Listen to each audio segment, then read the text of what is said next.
What's up, everybody? It's your boy, the Italian Stallion, here for another episode of Rebels with a Cause. And do we have a show for you guys tonight? Big one, NCAA tournament. Have you filled your bracket out? Well, guess what? If you haven't, we're going to fill it out tonight together. I'm going to enter in a blank sheet for us that will be known as the Rebels with a Cause bracket. And when we win, because we're going to win it together, we'll be at the Final Four next year because that's one of the ticket prizes. So hopefully we can win it as a group. And that'd be pretty cool. Rebels with a Cause entering a bracket and so forth. So that's what the name of it's going to be. But a lot to get to tonight. We're going to talk a little West Spring sports. Congrats to the baseball team. We'll talk to them. They got a nice big win over Sequoia, 9-7 tonight. Talk a little soccer, talk some West academics. They announced the valedictorian and co-salutatorian. So these guys and gals have such high GPAs, I couldn't even think about being in that stratosphere. That's why I'm doing this. So while they're going to be changing the world, being true rebels with a cause.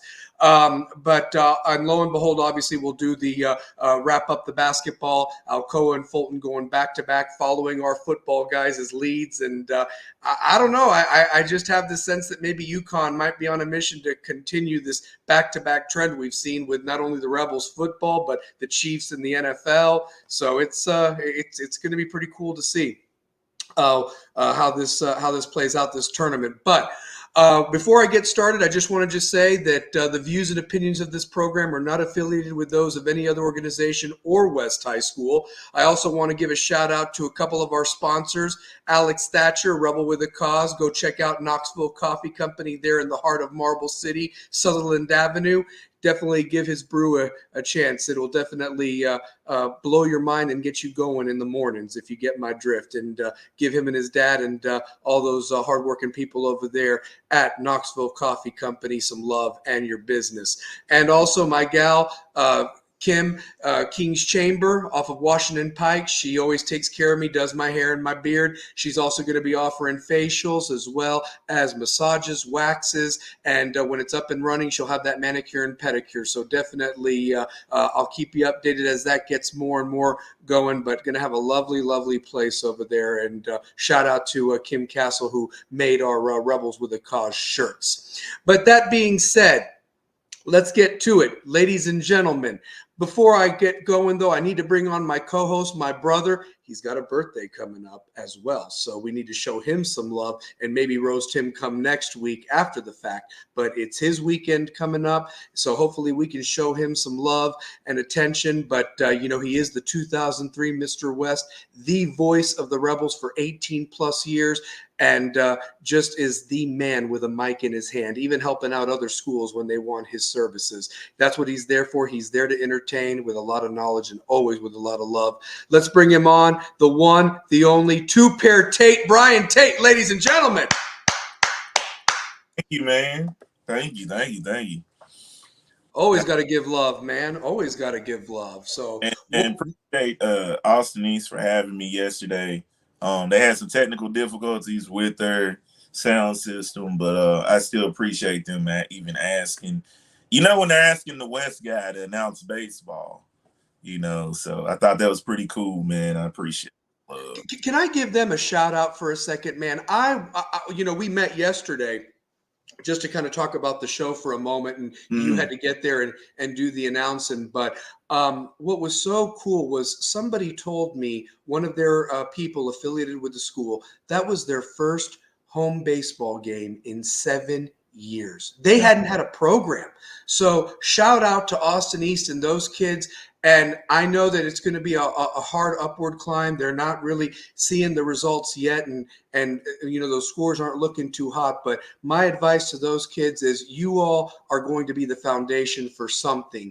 And it might not show up this season, but it's going to show up in seasons to come. So shout out to those young men and the coaches and the parents and anybody affiliated, including yourself, to Pair, to rise them up. And hopefully they can get to where they want to get to as a new program that seems to be just starting over. And very sad that 7 years without baseball there at Austin East, honestly. Yeah, that's wild to even think, it really is wild to think that they haven't had a program, you know what I mean? And I give those kids a lot of props for what they're doing, and they play hard. You You got know, a it's nice facility over there too, from what I saw. Beautiful field right there on beautiful campus. field. Like the field is great. You know what I mean? I'm glad they even had a lot of fans out yesterday, like for a baseball game, the first game. You know, shout out to my man Pup Bishop selling all the good wings out there too. So, you know what I mean? They're gonna be strong, man. They're gonna be strong. So we got a lot to talk about. A We lot to do. talk We got about. we got an action-packed show. I know George Diaz called me, wanted to definitely bring his picks on, and that's my brother down in Miami. Which he don't know much about West. He only knows what I tell him. But it's awesome that we have a person supporting us from afar. You know, that has his Yeah, show with Devin and Larry that covered the Miami Hurricanes and Utah that airs on YouTube on Friday and Monday nights respectively throughout football season and a little off the season. So always want to give a shout out to my guy George Diaz. Two pair. I just want to give a couple of scores for the spring sports because you know they're ramping up. yeah. Our soccer team played in that Smoky Mountain Classic. They actually split the games. They lost to Page, so Page got a little bit of revenge there from football. Even though we got the trophy, they played that preseason soccer and ended up losing 1-0 to Page. And then played Station Camp the next day in soccer and tied Station Camp 2-2. The player of the game was Elder Cruz. But what was so fascinating about that game is that somebody for West must have gotten a red card and disqualified from the game. And West had to play with 10 men and somehow from a 2-0 deficit came back to tie the game 2-2 from Station Camp from Memphis. So that was a really it might as well have been a win. Would have been nice to see how they would have done with all 11 guys instead of playing with 10 men. But to come back from 2-0 and tie should give them some momentum as they get started against Halls on Monday. And like I said, I hope to see them play Fulton next Tuesday night and be able to give a little bit more about what I saw from the team on next Wednesday's show. Going to baseball real quick. Last night, the West Rebels got a big victory. Sorry, TJ. They beat the defending state champs Union County 5-2. So West, sorry, TJ. West did beat the defending Clap state it champs. up! Clap it up! Yeah, Ah! How you yeah. like it? How you like it? Look, It was how a you like it? huge How you like it? victory. Yeah, How huge you like it? victory. How do Um, you like it? How you like it? That's what the motor guys did with Red Rebels long time ago. That's what they say. They say after a win, how you like it? How you like it? You like it gotta that give it. wide or that wide? I don't know which way you like it, but it's a W. It's a daggum W. Anytime you can beat a defending state champ, you got to have some talent on that team. Shout out to the player of the game, Mason Dugan, or Duggan rather. 2 of 3, hit the clutch go-ahead RBI double, also had a walk in that 5-2 victory for Union County. West followed it up with another game tonight against Sequoia, ended up winning 9-7. And the player of the game was senior catcher Connor Glick. He went 2 of 3 with 2 RBIs and a walk. So shout out to the West baseball team getting there with a 2-game winning streak. I hope to catch a game of theirs in the next couple weeks whenever they've got a home game and so forth. But shout out to those guys. And to not also just keep it just about sports, I want to give a shout out to the West Academians. It was announced today, or actually yesterday, but they took their picture today. Valedictorian is Amelia Bankston. She's also the setter for Volleyball Lady Rebels. So a Volleyball Lady Rebel is the valedictorian for the class of 2024 at West. And the co-salutatorians are Charlie Burke and Jocelyn Hunter. So shout out to all 3 of them, honestly. So very, very happy for those those 2 girls and that young man.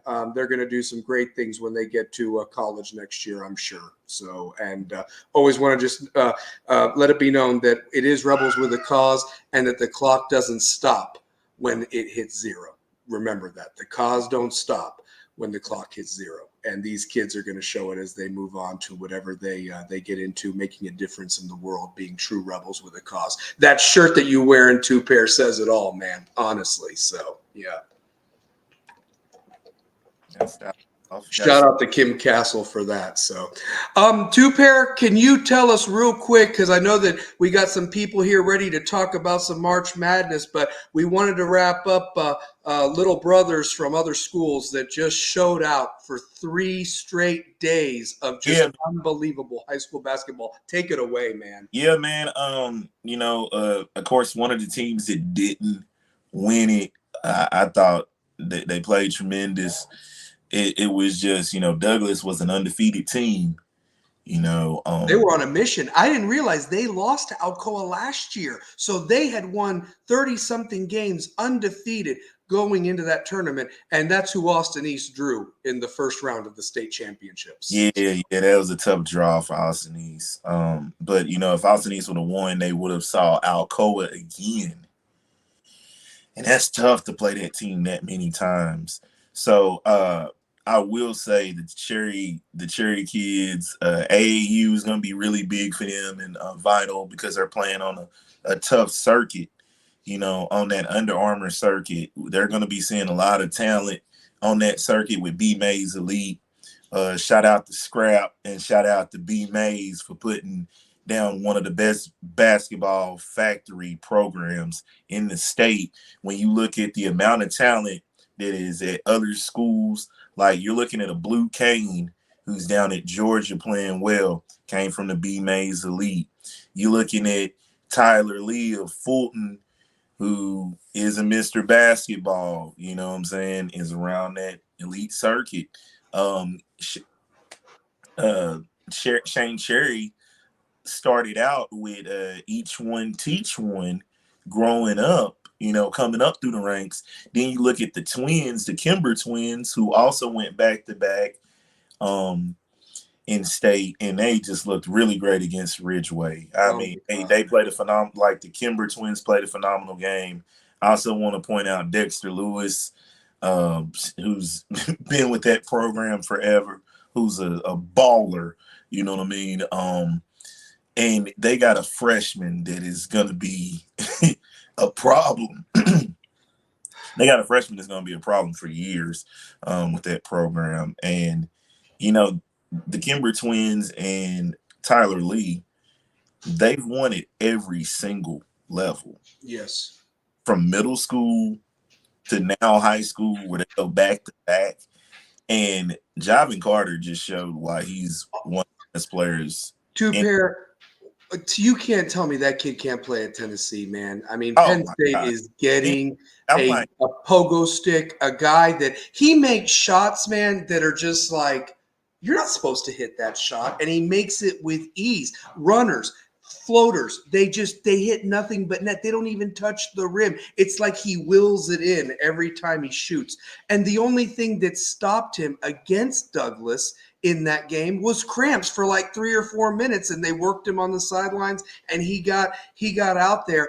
And let me tell you this, man, I want to give a shout out to, Jody. Jody's the man around here, Jody Wright and so forth, the coach at Fulton. Jody Wright. Yep. Goody Wright. Yeah. No, that's definitely it. I mean, he has he had a little bit of a lull there, not winning state championships, but this group that came in with him, he got them. I mean, to only lose 2 games this year is incredible. And then to Alcoa's credit, Coach Collins, with what they lost on last year's team, of course, they did have Javin Carter. They had the Eli's, and now they've got a freshman terror in Jameer Dean, who just, where Javin leaves, Jameer Dean is going to be just a terror, the next great Alcoa player that's going to lead them to try for a three-peat next year. But credit to Coach Ryan Collins of Alcoa. Yeah. I thought that I watched him play against us, the adjustments he made in every game just showed me what a great coach he is. And, he even said at halftime, while they were up by 18, he told the reporter, this game is not over. They're going to make a run. And I've already told my guys they're going to make a run.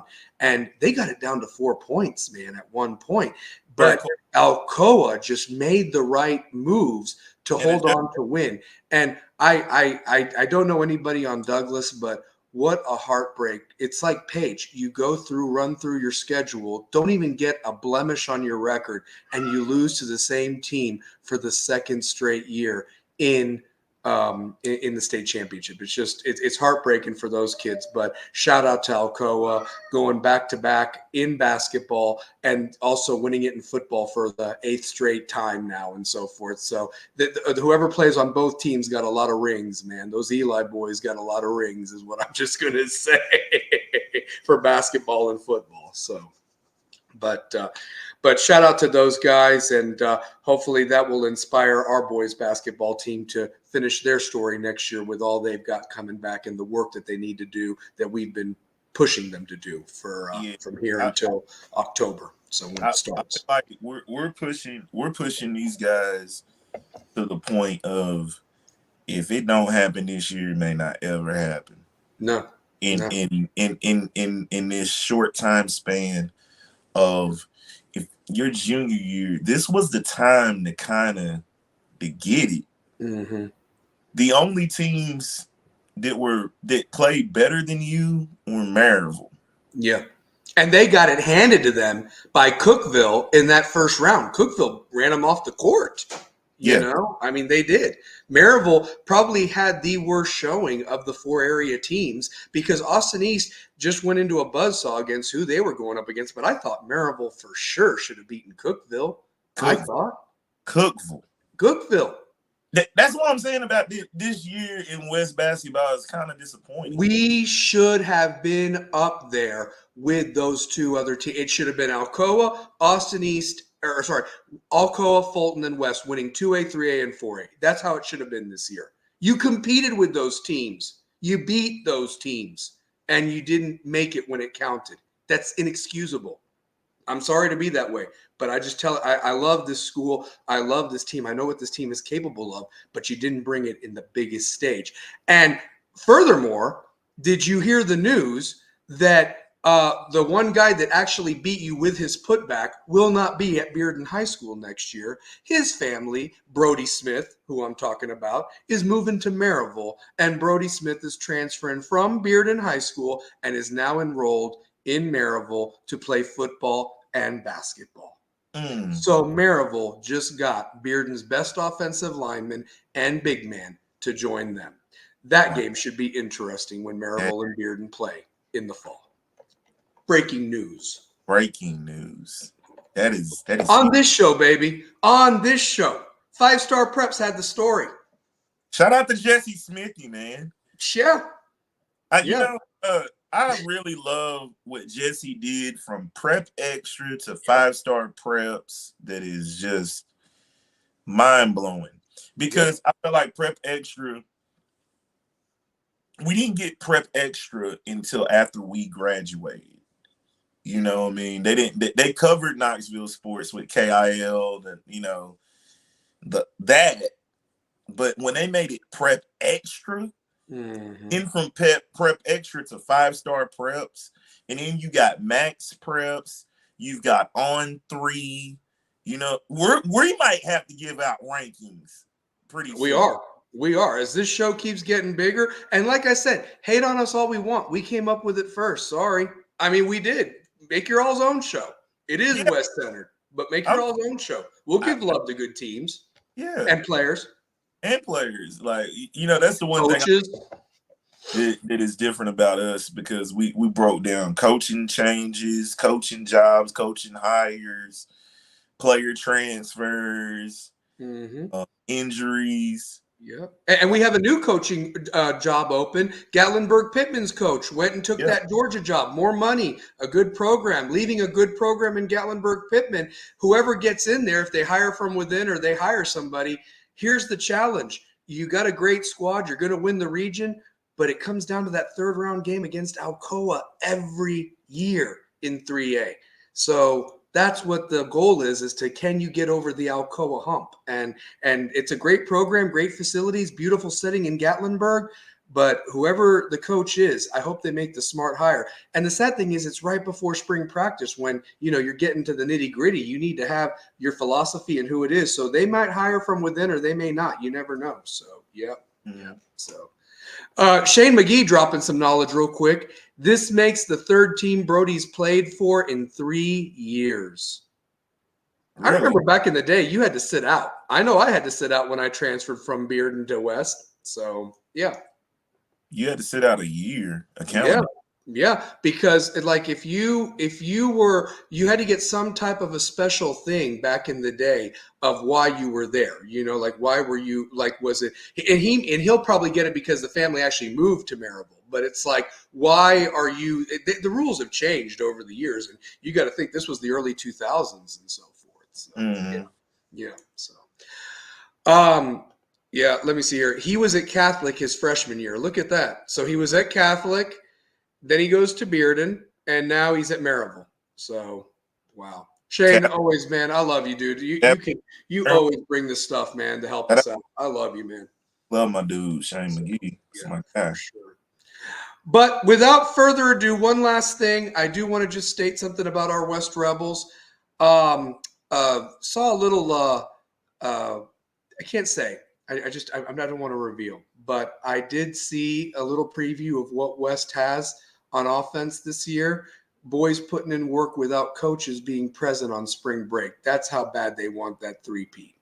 And I'm proud to say that I think that the offense, I know we lost some key guys, but we got some dogs that want to prove themselves that they belong, and they want to write their story, and they want to keep it going. And I'm very excited for spring ball when they actually put the pads on, because I was really impressed with what I was seeing with the receivers and quarterbacks working on their own time. Really special to see too. There, just wanted to report that without giving names. So yeah. So Shane, I appreciate you any way I can help. George Diaz, I hope he's still on, because he's ready for March Madness.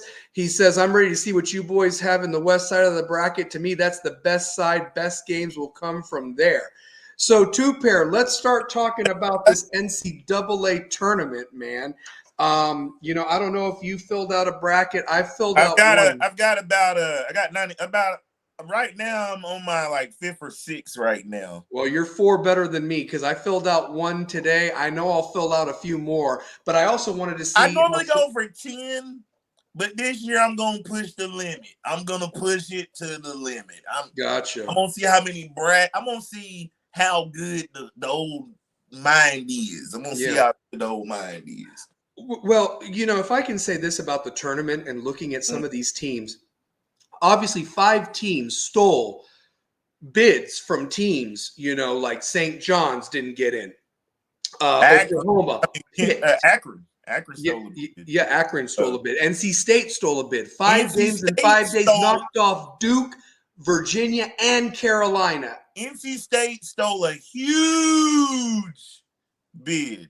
I mean, and they beat these teams by a decent margin. I mean, they ran Duke off the court. They ran Virginia in overtime, and realistically pulled away from Carolina. And I was shocked to see that, because I thought that was Carolina's tournament, man. Let me say this. All the number 1 seeds did not look like number 1 seeds except UConn. Yeah. UConn showed you what a number 1 seed was supposed to do. Mm-hmm. Houston got ran out the floor by Iowa State. Horrible. Tennessee gets ran out the floor by Mississippi State. And loses the 1 seed. North Carolina gets smacked by NC State. And Purdue got beat by Wisconsin. Wisconsin. Yeah. You got beat by Wisconsin. In Indiana. It was a home game for them. I mean, how does that happen? How does that happen? How does Tennessee lose in Nashville? Oh, dude, you know what I asked somebody? I talked to my friend, and he's a Kentucky guy. Tennessee, Kentucky, and Alabama all lost that Friday. Tickets were like $5 probably for Saturday's game. Check this out. First time all 3 seeds lose on the same day since 1983. Yep. Check this out. Houston put up the lowest point total by a number 1 team since the AP poll of 82 with 41 points. God. Stink. They stunk. I mean, and they looked so good against Kansas 2 weeks ago on their senior day at home, and they lay a complete egg in the Big 12 tournament. Complete. You know, there are some coaches, and I hate to say this too, Pair, there are some coaches that just can't shake that mantra that they choke in the postseason.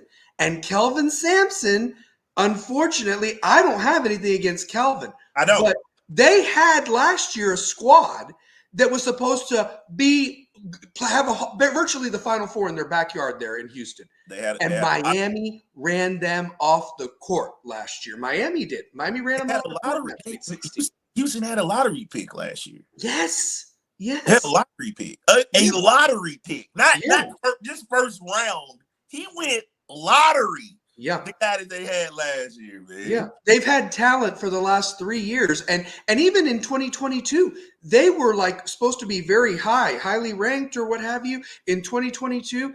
And they just looked awful. They looked bad. I mean, like as they got through the season, I don't know if it was injuries or what happened, but if they don't do it this year, when are they going to do it is the question. You know, they've got a number 1 seed. They're going to have their first 2 games in Memphis. Then they're going to be in Dallas, which is 4 or 5 hours away from them. And then they get to Phoenix, which is Arizona. It's not Texas, but still, it's like they've got a path, but can they walk that path? And truth be told, I see A&M could possibly beat them in that second round, the way A&M crashes the boards. And Buzz Williams is a hell of a coach. Okay. I like that matchup, but Nebraska, they got a kid. They got a kid that can shoot. And when I tell you that kid can shoot, he can flat out shoot it. Just looking at how that matchup would be, I love the way Texas A&M get after it, the way they played Tennessee. Mm-hmm. Tennessee couldn't hit these shots that I think Nebraska could hit. Mm-hmm. And didn't A&M beat Kentucky in that Friday game? Mm-hmm. Yeah, his name is Kasai Tamanaga. Mm-hmm. Kasai Tamanagaha. I don't even know. Man, but he can shoot. Yeah. Yeah, you won't talk about shooters, but Texas A&M's got one of the better players. Actually, one of the better players in the country. I love Wade Taylor. Wade Taylor is he's one of the best. He's one of the best guards in the country, and he gave Tennessee all type of fits. I like Texas A&M, but the way Bryce Williams and Tamanaga, that's his name. Tamanaga. The way Tamanaga shoots the rock, Tamanaga can really shoot. Like, if he has an off game, that's because Texas A&M and Tyrese Radford D'd him up. Like, Wade Taylor is phenomenal. Like, if the country has not got to see him, we get to see him because he's in the SEC. Yeah. He's one of them guys. He's one of them guys that could have a tournament run. If people remember Miami last year with Norchad Ormir, who he was undersized at center going up against guys, but he just has this art of rebounding the ball. Kind of reminds me of CJ Black back in the day for Tennessee. Mm-hmm. You'll love a kid for Texas A&M named Henry Coleman III. The guy is 6'8", maybe, but I'd say he's probably closer to 6'6". But he's a power forward, and he is always tasked with not only defending a guy 5 or 4 inches bigger than him, but he just finds a way to rebound the ball and kicks it out to shooters and does his job and he can get you some garbage putback points too.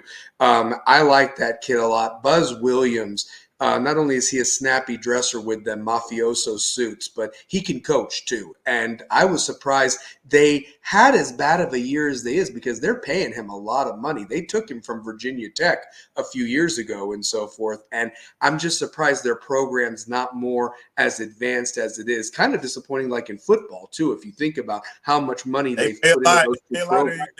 They pay them coaches a lot. Jimbo Fisher couldn't get it done. Yeah, and now they're going to pay what's his name from Duke that they just got. What's his name there down in Elko, Mike Elko. So, Mike yeah, Elko. Mike Elko. So yeah, I just think Texas A&M, far as on a national level, Sumlin was like the last one that was on had it on a national level. And he got screwed. He got screwed. I mean, Jimbo didn't do much better than Sumlin. I mean, Sumlin beat Alabama. He had Johnny Football. Sumlin beat Alabama. Yeah. And then you look at even going further back, R.C. Slocum. That's like the last coach that had him in the R.C. Slocum had him in the national conversation. Yeah, and they won the Big 12, beating what's their names, Nebraska that one year and so forth. So they've Sir Parker. Shout out to our guy Sir Parker. Sir Parker. I mean, and Dat Win. Anybody remember Dat Win when they played for Texas A&M back in the day? So yeah. How about this? Brandon Stewart at quarterback. Yeah, who left Tennessee, who came in with Peyton and helped Texas A&M ultimately beat Kansas State, that helped Tennessee get that Fiesta Bowl bid once Tennessee beat Mississippi State in the SEC title game. So yeah, so for sure. Well, so let's look at it. So we had these. I'm looking at this bracket. We had teams steal bids. Indiana State net ranking of 29, and they had, what's his name? The nerd, the nerd. They had the different names from Avila. Yes. I heard he's gonna he should transfer to UT. He should. He should give him whatever NIL deal you need to give him to get him some exposure. Shoot. Let's give a shout out to Josh Schertz, who was the former head coach at LMU, who took an Indiana State program and has really just transformed it back to a basketball program. Now, what kills me is you got teams like Indiana State, St. John's, Seton Hall, Pitt. Yeah, which I thought Pitt has a very strong group with Henson. Henson will be playing on the next level. Yeah. Leggett will be playing on the next level for Coach Capel up there at Pitt. Yeah. Who's the Spanish guy that plays for them that can hit 3-pointers? I think his last name is Garcia or something. I mean, he's a big guy that can hit threes for them and so forth. He's been a staple for them. But I think it's a school like Indiana State. You lose. Okay, Indiana State, when there's teams that aren't supposed to win that conference, that's what knocks you out. Yep.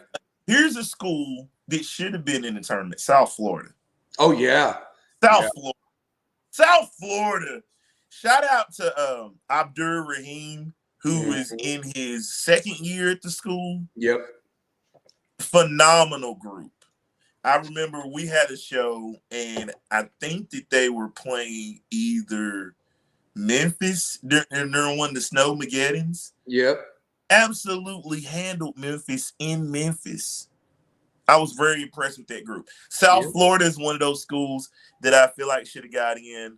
Was there any other school that you could think of? I mean, a lot of people were arguing Oklahoma was like I think they were the first team that was left out of if you were ranking them, it was like I saw Oklahoma, Pitt, Indiana State, and St. John's were the first four that were that would have been in had those conference champions not been upset. If Carolina had handled their business, if the A-10 had their business, you know what I mean?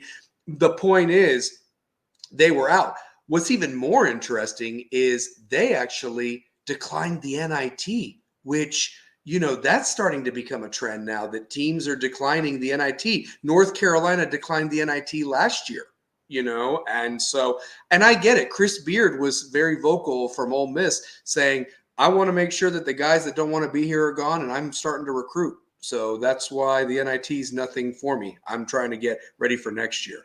He was very vocal about why he declined the Well, NIT. nobody wants to be known as the 71st best team in the country. That's true. That's what it It's boils true. down. Because I remember a year that Michigan won the NIT with Robert Traylor, Maurice Taylor, Lewis Bullock. You remember that I squad? do remember that squad. And I they do. were happy as hell to win the NIT. NIT. Yeah. Yeah.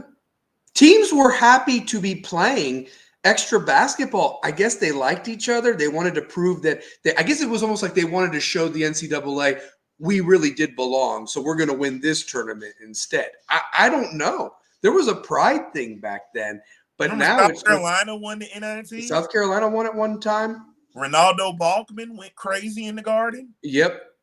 Um, Is that what got him drafted by the Knicks? To be honest with you, I think it was. And Stephen A. Smith losing his shit. I remember it like crazy. So I'm trying to think of some guys that made some NIT performances. The NIT was always seen as a like a lower class tournament, and guys, think about it. I remember UT played in the NIT and lost both times at home. Buzz Peterson was the coach, if I'm not mistaken. Buzz Peterson, then Konzo. And then okay. Because the one Konzo lost 2 NIT games at home. Wow. Back-to-back years. They beat Savannah State in the first round, but then lose to MTSU at home. Oh my God. That's what I'm saying. Like, NIT is one of those, you kind of, it's cool to win it, but if you lose it, if you lose it, that's like, yeah, you shouldn't have been in the tournament. Oh, yeah. Oh, it proves a point. I think one year Clemson or Virginia Tech was bitching and moaning that they didn't get into the tournament, and bam, first round in the NIT, they get bounced. And it's like, well, you just proved the committee that you didn't belong. Maybe you play harder, but at the same time, you really didn't make a case for yourself 3 days after the fact. I mean, I'm just saying. And, when Tennessee lost, you saw guys that already checked out. Like during that TSU game, I go back to that game because I remember it vividly because I'm there. I'm watching it because the NIT is a little different than a regular home game. Mm-hmm. You don't get all the theatrics of the pyro. I didn't even announce the starting lineup. Mm-hmm. It was just, Jeff Jardian and regular announcements. Yeah, just a basic. It's just a venue. It's just a venue that's hosting it. It's just a venue thing. So it's not the theatrics of the NCAA where they got the big screen and all that and so forth. It's just it's very second class, very second or third class. Very second class. And here's the other thing: the final is not even in Madison Square Garden this year. It's in Indianapolis. No offense, but in Hinkle Fieldhouse. I mean, I don't know, like. What's the spectacle of that? You get to play at MSG, at least in their Final Four. Or you used to.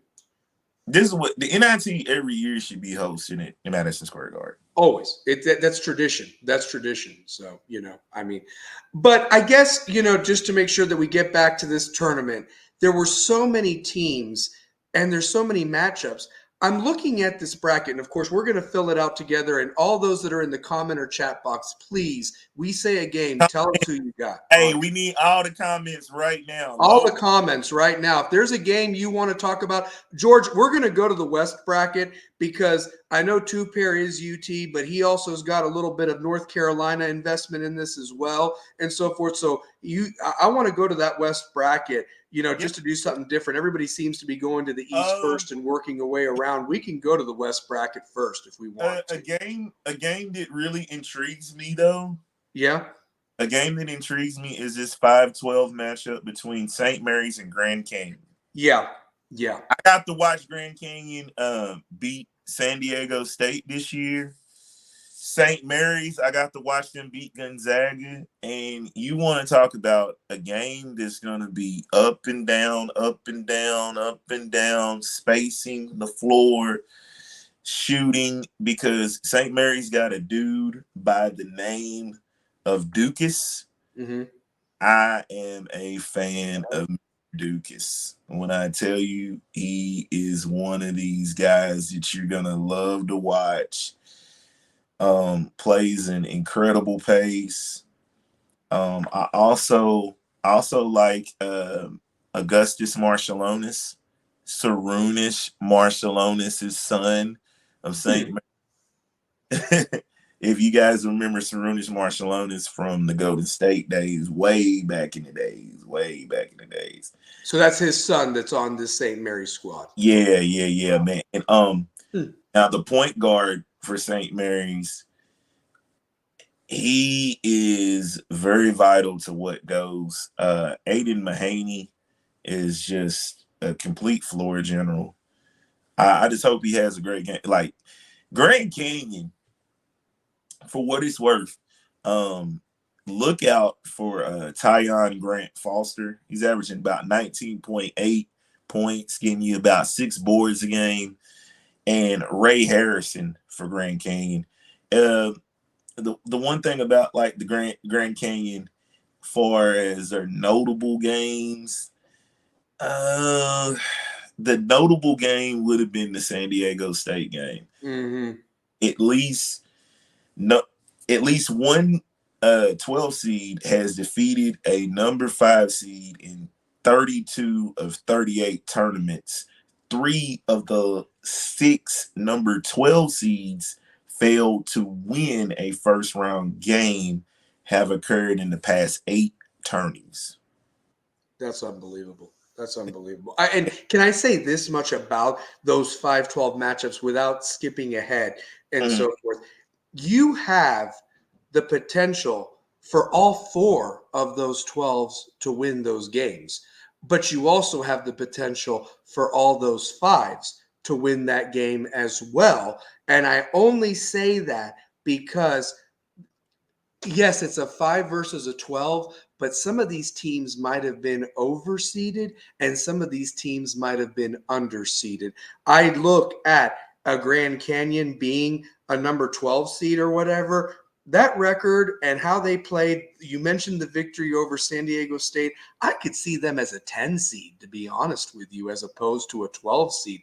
And I mean, they did not do St. Mary's, being the Western Coast Conference champion, any favors with that matchup. I mean, nothing at all. St. Mary's has only lost 1 game since Christmas. Yeah, and that was to Gonzaga on their senior night 2 weeks ago. 1 Almost game 3. Christmas is Yeah.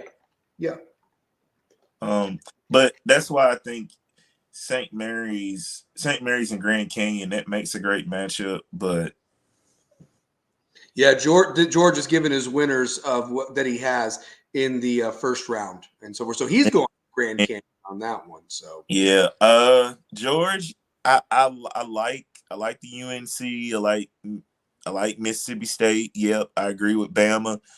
New Mexico has Eddie House's kid, and I agree with you there. Eddie House's kid is phenomenal. You know what? Baylor is a trendy pick that could make it to the Elite Eight. I like what Nevada does. And you know what? The Pac-12 schools, since this is the last year, I feel as if the Pac-12 schools are going to be on a mission because they haven't won since 97. Mm-hmm. And to get close, Arizona might be one of the only schools that could get close. But I like what George Diaz did right here. The only one that I'm a little bit worried about is the Grand Canyon. I picked Grand Canyon in the other brackets, but I like St. Mary's a lot just because of the defensive intensity, and they can suck the life out of a ball. Pause. I want to throw one out there. First off, I agree with most of George's picks. The only one him and I are different on, I've got St. Mary's over Grand Canyon. Me too. But instead of Bama, I have Charleston upsetting Alabama. I have Charleston. I love College of Charleston. Yeah, they're good. If you've I not like watched them play, they're good. And realistically, I almost thought that that's who Duke was going to have to play as the 4 seed over there on that side of the bracket or what have you. But I guess they wanted Alabama and Charleston for whatever reason in the West. That being said, Alabama's a team who I was liking about a month ago, but they have really fallen off. In fact, I was even commenting to some people that it wasn't that they flopped miserably last year, but let's be honest, they were Brandon Miller, and there was a lot of watching Brandon Miller play last year. And realistically, I felt this year it was more of a team oriented where they didn't have a lottery pick or a top 3 pick that they were leaning on. It was everybody involved, and they were scoring. I mean, they were scoring 100 points, but I was a little worried about their defense. And I also said that if the defense isn't on and they're not scoring, they're going to get beat. Lo and behold, that's what happened against Florida Friday night in the SEC tournament when, like you said, 3 teams lost like that for the first time since, 1983. That being said, though, College of Charleston can ball. And I don't know which Alabama team you're going to get. I mean, are you going to get the Alabama team from a month ago or the one that ever since Tennessee beat them there in Alabama when game day was there, they have just looked horrible. It's like Tennessee let the air out of that bubble and they put everything into that game only to lose. Now, however, without skipping ahead, I thought the same thing about Auburn when Kentucky beat them when game day was there. But Auburn's turned it around and is playing some good ball right now. But does Bruce Pearl choke in the NCAA tournament? I mean, that's the other thing too. He got one Final Four. He did. He did. He did get one Final Four. He did. Yes. He got one. Yes, he did. Yeah. Yeah. Yes, he did. He got one. Played in one title game. That's right. That's right. Didn't he have to beat Kentucky to get there too, if I remember correctly? Auburn beat Kentucky to get to that Final Four, if I'm not mistaken. I can't really recollect. I'm not. Because it was 2019. It was 2019. We have to let Shane, our statistician. Yeah, Shane or George, whoever's on. I just want to know, was it Auburn beating Kentucky to get to that Final Four in 2019? Because I remember Virginia beat Purdue to get there, and I remember that. Auburn got there to play Virginia and lost on a heartbreaker. I thought Auburn should have won that game in the Final Four against Virginia. So, So George has Grand Canyon beating Bama in the round of 32. So that's interesting. You see, I like Grand Canyon though. I liked what I saw from Grand Canyon against San Diego State.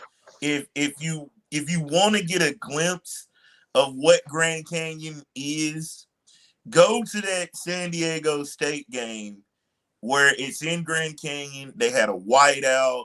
The atmosphere is crazy. Shout out to Dan Marley who got that school really going. Yeah. You know what I mean? Shout out to him. But they have a new coach now in Bryce Drew, who I feel like that's the perfect school for a guy like Bryce Drew. So Bryce Drew's coaching at Grand Canyon now? Is that he played at Valpo. So you know what would be really it would take a lot to get there, but isn't that kind of funny that they got Bryce Drew and his brother Scott Drew's coaching Baylor, has been coaching there for a while now. That'd be kind of unbelievable if like the tournament just went haywire and they met in Los Angeles in the Elite Eight in that side of the bracket. It would just be complete, And that Baylor team has got a front court and then Ray J. Dennis in the back. I love Ray J. Dennis, but the guy to watch for Baylor, is it Jacoby Walter? I think so. That kid is a lottery pick. Yeah. Baylor has always had athletes. I mean, everybody remember when they ran Gonzaga off the court a couple of years ago in the final? I mean, shoot, they did. So, yep. Look, here it is. Shane coming through. It was Auburn beating Kentucky 77-71. I knew it. And credit to you two, Pair, for even remembering Bruce did make that. That Auburn team was phenomenal. They should have been national champs that year. No, what about the team that had Jabari Smith? I know. I know. What happened there? That's what I'm saying. I think is that the team that Miami bounced? I think Miami upset them and beat the hell out of them, if I'm not Yo, mistaken. they got pummeled. They got pummeled. They got rocked off the court. So. That Auburn team with Jabari Smith, he was considered at the time the best player in the country. Mm-hmm. But then I think Paulo showed it. Paulo Banchero, yeah. Hey, you know who else was on that Auburn team? Walker Kessler, who transferred from North Carolina, was on that Auburn team. Walker Kessler. And Walker Kessler had a pretty good rookie year that year in the NBA. A lot of people, somebody even gave him a vote and denied Paulo from getting unanimous NBA Rookie of the Year that year. Turned himself into a guy in the league. Yeah, for sure. Shane, shout out to you, man. Always helping us out, honestly. Okay, so let's do this. All right, so let's do this bracket together. Are we still in the West? Let's do the West. Okay, so all right. So by the way, I don't know if anybody watched it. Wagner was up on Howard by like 13 or 14 points, and Howard was just incredible, not giving up. I mean, they ultimately fell, but I mean, Wagner was out of timeouts and really kind of screwing up that last minute.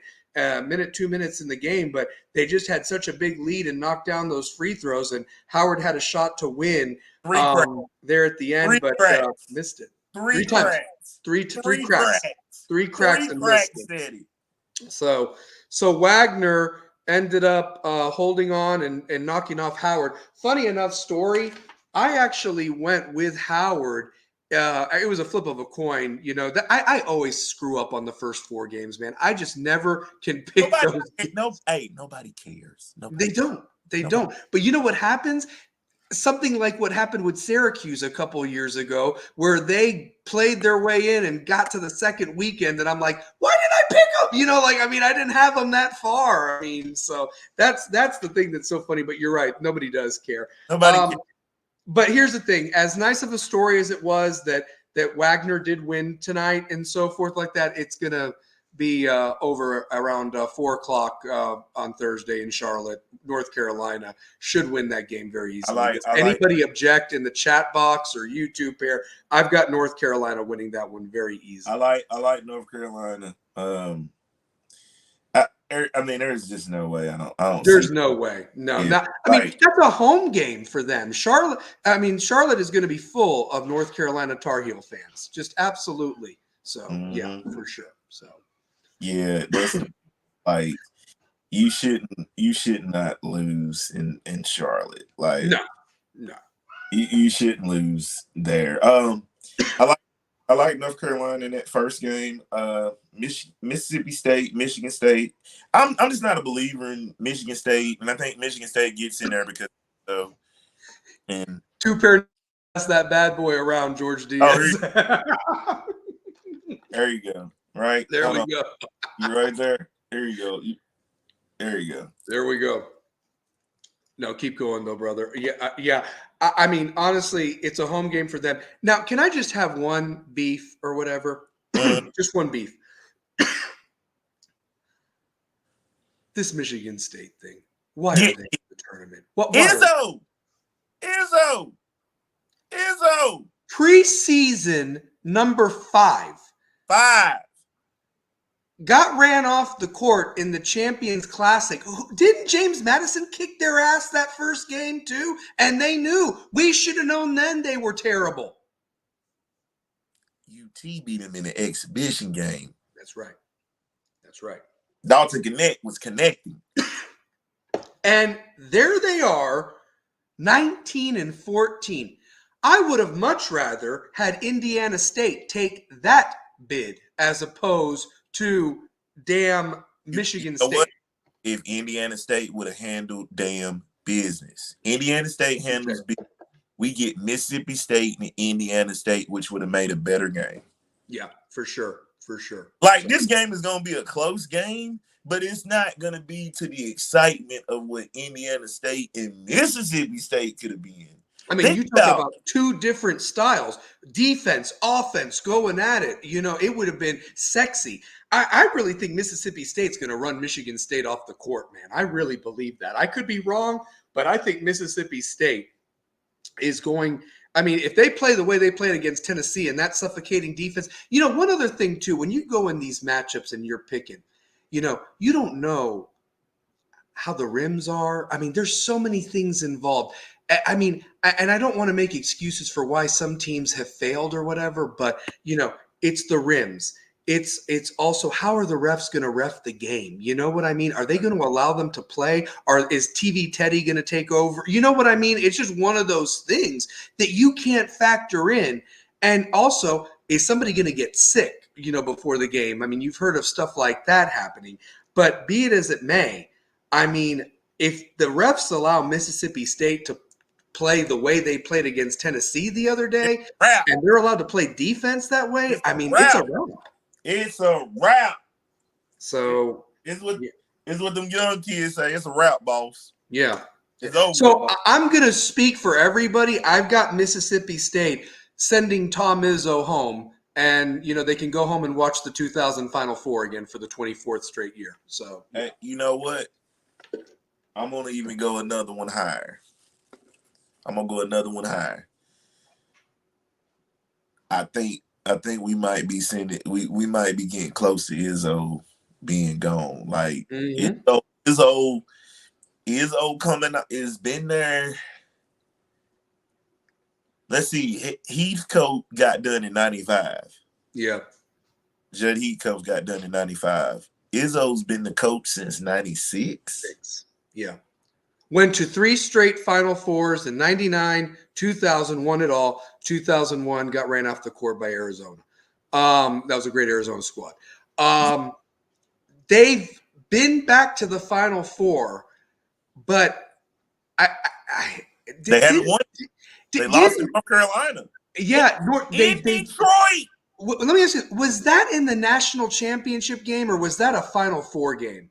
I can't remember. I know North Carolina won, but was that the championship? In Detroit. In Detroit, and they ran their ass off the court or whatever. In Detroit. Yeah, I mean, I remember they got to the Final Four. They made it to the Final Four when it was Wisconsin, Duke, and Kentucky in 2015, and Grayson Allen was slam dunking all over Michigan State. Duke won that game by 20 points. I mean, while Kentucky and Wisconsin was going back and forth, Duke was as fresh as a daisy for Monday's game because they didn't even have to play the second half against Michigan State. They ran them off the court. They always screw up in the Final Four. Like, they don't win. They get there, but they always screw up. So, yeah. They got one. Okay. They got one. They did get win. They did. And that was 24 years ago? 24 years ago, the Flintstones. How Lakeem long? Cleaves, Mo Peterson, Charlie Bell, Mike Chappelle, Andre Hudson. Hey, question, James. How many cars have you had since 2000? How many cars? Cars. Since the last time he won a title. 7. You've had more cars than he's won championships. Yes. Hey, Izzo, we're not saying this in a bad way. You're a Hall of Fame coach. Oh, he is. We are talking about the tournament. Like, Izzo he's an incredible coach. Yeah. Like, he's one of those guys. Like, I know that he's gotten paid over there by Michigan State, but he really could have made a dime off of Dan Gilbert if he had taken that Cavaliers job. They wouldn't have done nothing, but he still could have gotten that money and said he coached in the NBA. He would have been set for life. I feel like Izzo's way of coaching wouldn't like you know what John Beilein was in the NBA. Oh yeah. Horrible. Yeah. Like, the guy that could translate to the NBA with his style of coaching, Jay Wright. Yeah.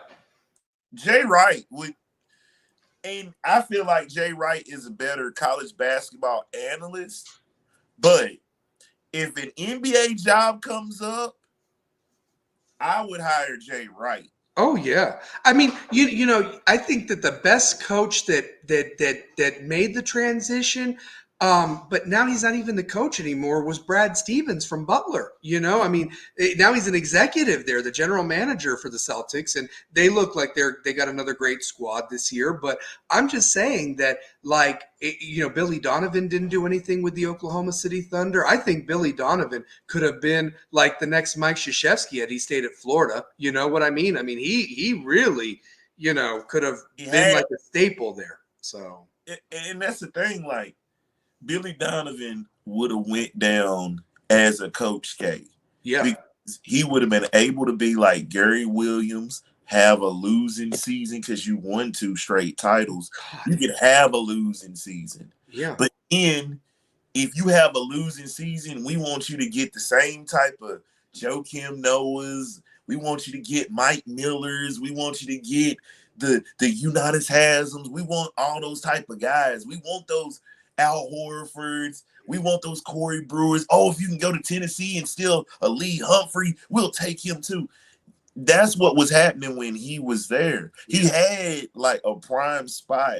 And then you look at this Florida team now, it's not what the Florida program once was. No, Where not close. Tennessee feared but beat those teams. Yeah, it was about matchups. They matched up well. Tennessee matched up well with Florida. It's just Tennessee couldn't match up well with the other teams in the tournament. And Florida made winning those 2 tournaments easy, man. I've never seen a back-to-back make that look easy. But people forget who was beating that team that won a national title. Tennessee. Yeah. Ask Dane Bradshaw. Yeah. Ask Chris Lofton. Yep. You know what I mean? Yeah. Ask Jawan Smith. Yeah. You know what I'm saying? Like, ask a CJ Watson. That's the other thing about this tournament. It's about matchups too. You don't know if it goes chalk, which it very rarely does. Okay, great.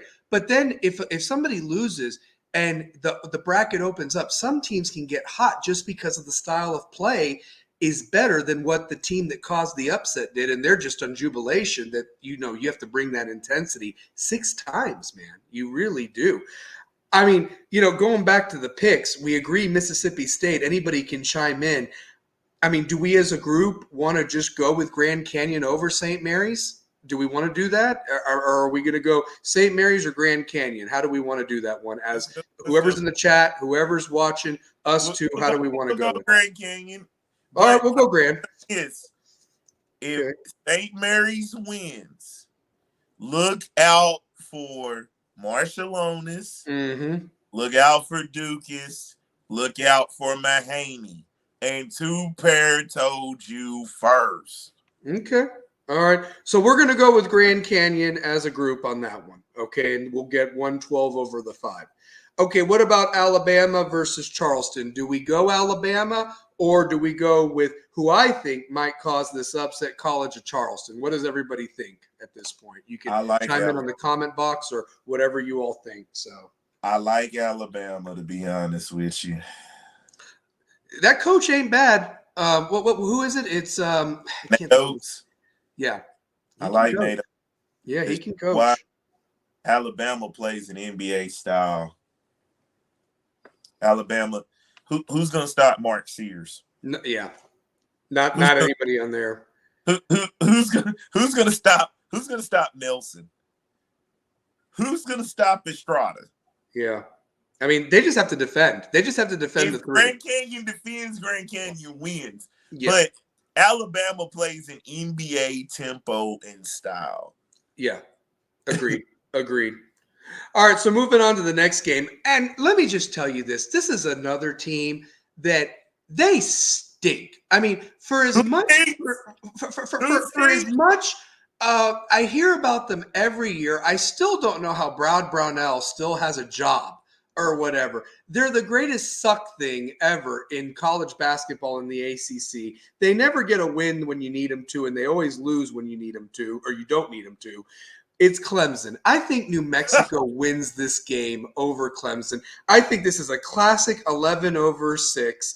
Yeah. And Clemson looked so bad in the last couple weeks of the season. I'm surprised they even got in. I would have rather seen Pitt in that spot as opposed to Clemson, to be honest with you. I mean that. I'm just telling you. So if anybody disagrees with me, that's fine. We'll put Clemson in there, but they have done absolutely nothing. Their best win was against Carolina, at I believe at home, if I'm not mistaken. But the other time they played Carolina, they got beat pretty good. They just play to the level of their competition, and I think New Mexico with Eddie House's kid is going to get this done. That's what I think. So yeah. Can I tell you something else? Yeah. Look out for Jamal Mashburn. Yeah. That's. Oh, I got some comments real quick. New Mexico. New Mexico. Georgia's got Bama. Interesting enough, Shane's. I'm going with Charleston just for the magical upset, and I like their campus. Laugh out. Charleston is pretty. It really is. I partied in college in Charleston a few times, Bucko. Me too. Everybody's going with New Mexico, so I'm gonna go with New Mexico. Thank you, everybody. So Jamal Mashburn. Jamal Mashburn. Hold on. How cool is this? Jamal Mashburn and Jalen House, Eddie House, and Jamal Mash. That's crazy. That is pretty cool. No, that is pretty cool. So yeah, for sure. So that is a wild. I've got stories that can't leave there. Laugh out loud. Talking about Charleston over there. Shame. Hey. Okay. Let me ask you this. That's one of my college tours. I took a college tour to college of Charleston. It's a gorgeous city. I mean, honestly, a lot of history there. Good seafood if you like seafood. Good stuff over there. Baylor versus Colgate. The 3 versus 14. I like Baylor in this one. I think Baylor's athleticism. Baylor's front court is crazy. Yeah. It's unbelievable. Baylor's lost 10 games. I can't believe they've lost 10 games this year. How is that possible? They've got a great coach. He won a national champion. He's a national champion, 3 years ago? So, yeah. You want to talk about building a program. And taking it from nothing. Remember the scandal at Baylor? He built it. I mean, that's it. He built the program. Like, Baylor's in that conversation. And if Baylor's got to be able to, if they can win more titles, which I think as a 3 seed, it's not far-fetched. It's not far for them to make a run, because when you got a guy like Ray J. Dennis, who I think is just an incredible ball player, the front court play and their athleticism, it would take them over the top, though. I really think so. Yeah. And I'll tell you this: if it goes the way I think, that Baylor-Arizona game for that in the Sweet 16 could be very, very special of a game to watch. Honestly, a lot of scoring if you like offense in that game. Honestly, I really believe that. So, Dayton versus Nevada. I like Nevada in this one. I a lot of people were saying that the NCAA rewarded but also dissed the Mountain West teams with how many bids they gave, but where they seeded them. And Mountain West has been actually entertaining basketball this year. Dayton is the 7th seed with a 24-7 record. Nevada's 26-7. I've got Nevada. So whoever disagrees, let me know, and so forth like that. So in this bracket that I had picked Dayton. Had you? Okay. Yeah, just for that bracket, but here's why. If you pick Nevada because of Jared Lucas giving you 17 and 2. You know who the scores are. And Blackshear giving you 15. Like, Blackshear does a little bit of everything. He give me some rebounds to it, like 4.9 a clip, an assist at 4.9 a clip.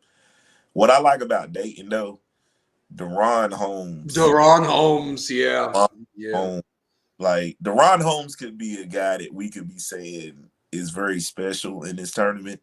Like, he's one of those guys that if Dayton makes a run, it would be Deron Holmes or Nate Santos. Yeah. Check out Nate Santos. I Really forgot good. about Santos. Yeah, Deron Holmes was one of those guys that turned down a bunch of NIL money from teams like Duke that were trying to get him to transfer. He also had put his name in the NBA draft for a minute, but pulled out to go back to Dayton. So this is like his year, I mean, I think they kind of had a little bit of a disappointing thing in the tournament last year. So I could see that game being a very competitive game. I just like Nevada for whatever reason. George Diaz has Nevada. Shane, who you got, Nevada or Dayton? But in your bracket, who do you got, or whoever else is watching? Don't be shy. Put your comment in the comment box of who you got. We ain't judging here. We're filling this out together and submitting this. So I mean, I'm fine either way with going with Dayton or Nevada. I just think that Nevada's played a tougher schedule, and the Mountain West seemed to be a tougher I go conference. Nevada. I go Nevada. Go with Nevada? Okay. I go Nevada. 10 beats to 7. I go Nevada. All right, and then this last matchup is interesting from a standpoint that I've never heard of a coach getting fired before a conference tournament. And you talk about major league happening in the NBA where the Indians went on in that fictional movie. Yeah. Long Beach State makes the tournament and gives Munson, who was the original Gonzaga coach before Few. A lot of people forget that. Munson was the coach there at Gonzaga, and when they started their Cinderella. And there's Long Beach State against Arizona in Salt Lake City, a 2 versus 15. Go. Yo, I really like, not gonna lie, in this bracket that I picked Long Beach State just for the hell of it. Wow. You know why? It's not far-fetched. They lost last year. They screwed me last year, Arizona did. Think about this. There's a few things we got to really think about. Arizona, this is the last year of the Pac-12. Mm-hmm. So a lot is riding on this. Mm-hmm. Because if they lose this for the Pac-12, that's it. You will hear, like, that will be like the coffin to the Pac-12. Not happening, George, but you never know. I mean, here's the thing. Far-fetched. It's not. Well, here's the thing. They lost in the first round last year. They might not this year, though. They may not. Let me just tell you this. I'm picking Arizona, but in this funny joke bracket called "Ain't No Got Dadgum Way" bracket. That's what this bracket is called. Ain't no got dadgum way. Ain't no way, boss. It ain't happening, boss. Even if you thought it was gonna happen, like I got a 15 playing a 10. Ain't no got dadgum way, boss. Ain't no way. All I'm gonna say is this.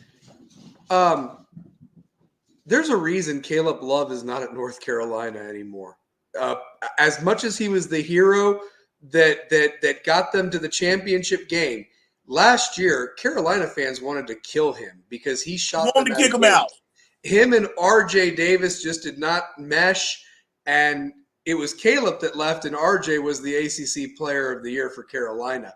I say all that Caleb Love has shot Arizona out of games by taking ill-advised shots, and he's not that great of a shooter. When he's on, he's on. But when he's off, he just takes too many shots away from other guys because I really thought they had the best starting lineup, and they looked like gangbusters at the beginning of the year. But they have lost some games. Like Oregon, they should have won the Pac-12. Here's the thing about this. That was a bid that should have been an automatic where somebody like Indiana State gets in. And you got Oregon, who won the last Pac-12 championship with Dana Altman as the coach. You know, Phil Knight is somewhere just like tickled to death. Oh, he gave him $1 million for fun. Honestly, he had to. You know what? What I'm just thinking about this. If Phil Knight was a gambling man, yeah. Think of how much money he would have put on Oregon to win. Like he could have put Millions. Like that couch guy, the one from Houston that put it on the Astros and won the whatever his name is, the furniture dude. So Yeah. yeah, he won a bunch of money putting it on the Astros or whatever. But So, just thinking about it, man, like if that were to happen, like that'd be really wild. I just can't believe Oregon was the last team to win the Pac-12. You would have thought like UCLA, Arizona. Arizona. I don't know. To have Oregon win it though, Yeah, the significance of that. Because I feel like Nike has their hand in everything. they do. They're Nike. I mean, they are. They're So shoot. I mean, so I guess to finish it, I'll get Arizona in there over Long Beach State. Yep. To move to the next round, we'll do a little rapid fire just because I know we got a lot more games to pick. But let me just ask you this: so UNC, Mississippi State depends again. I mean, UNC should win this game on paper, but I also thought Tennessee was going to beat Mississippi State in Nashville. So what the hell do I know? I mean, we got run off the court. So yeah. So. Mattress Mac, thank you, George. Mattress Mac was the one that put all that money on the Astros and won it big. So thank you, George. So yeah. So George has UNC, Grand Canyon, New Mexico, and Nevada. Wow, New Mexico over. No, he's got Baylor over New Mexico. My bad. Okay, Baylor. I like UNC. I like Grand Canyon. I like Baylor. I like Arizona. I like those. Okay, so that's what we'll go with. So based on this bracket, we're going to go with that on that one. So UNC Grand Canyon, Baylor over New Mexico, and then Arizona carries the torch for the Pac-12 into the Sweet 16, where they will be in Los Angeles. That's where these games transition from those opening rounds. That UNC is the 1 seed going all the way out west to Los Angeles. I mean, you talk about two different coasts right there, honestly. So, yeah. All right, so then let me ask you this. So we've got UNC and Grand Canyon on one side there, and then Baylor and Arizona. These games will be played in Los Angeles next weekend. So I guess we got UNC beating Grand Canyon. The story ends for Grand Canyon at this point. So at this point, yes. Yeah. So we got UNC, and I agree with George. I've got Arizona beating Baylor. It's going to be a hell of a game, but I think that Arizona has got something to prove after their first round loss last year. They just screwed me. You know who I'm taking? I'm taking Baylor. Are you taking Baylor? Yeah. I'm taking Baylor in this bracket right here. Yeah. No, I definitely. This is my Rebels with a Cause bracket. That ain't gonna happen. Bracket. It ain't gonna happen. I see that. All right. So then, here's the thing that's really interesting. I've got Arizona versus UNC, and I think we all do. But I kind of agree with George in Los Angeles. I could see Caleb Love screwing North Carolina. I mean, that would be. You want to know something funny? In this bracket, but the one we're talking about, like what we're talking about, ours, I would have Arizona beating UNC, but I felt like at a time before the ACC tournament, I felt North Carolina might have been the second best basketball team in the country. They were playing like it. I mean, they were hitting threes. Armando Bacot down low, along with Ingram. That's a tough matchup for anybody. And they went 7 to 8 deep. I mean, they had 8 guys they can rotate in and out. Kadu plays very good defense. So, I mean, Cormac Ryan drilling threes. But, yeah, they just looked a little off in that ACC tournament. But here's the truth of it. When it comes to Carolina, I've seen them lose in the ACC tournament countless times over the years, but they put it together and win the NCAA. So I've seen that before too. Case in point, that 1 year with Hansbrough. I mean, they lost in the ACC tournament, and then they just ran over everybody to win that 2009 NCAA title. Yeah, they did. Moving I on mean, around. same with that 2017 squad that they lost to Notre Dame in the championship game, and then came and won. No, And Villanova.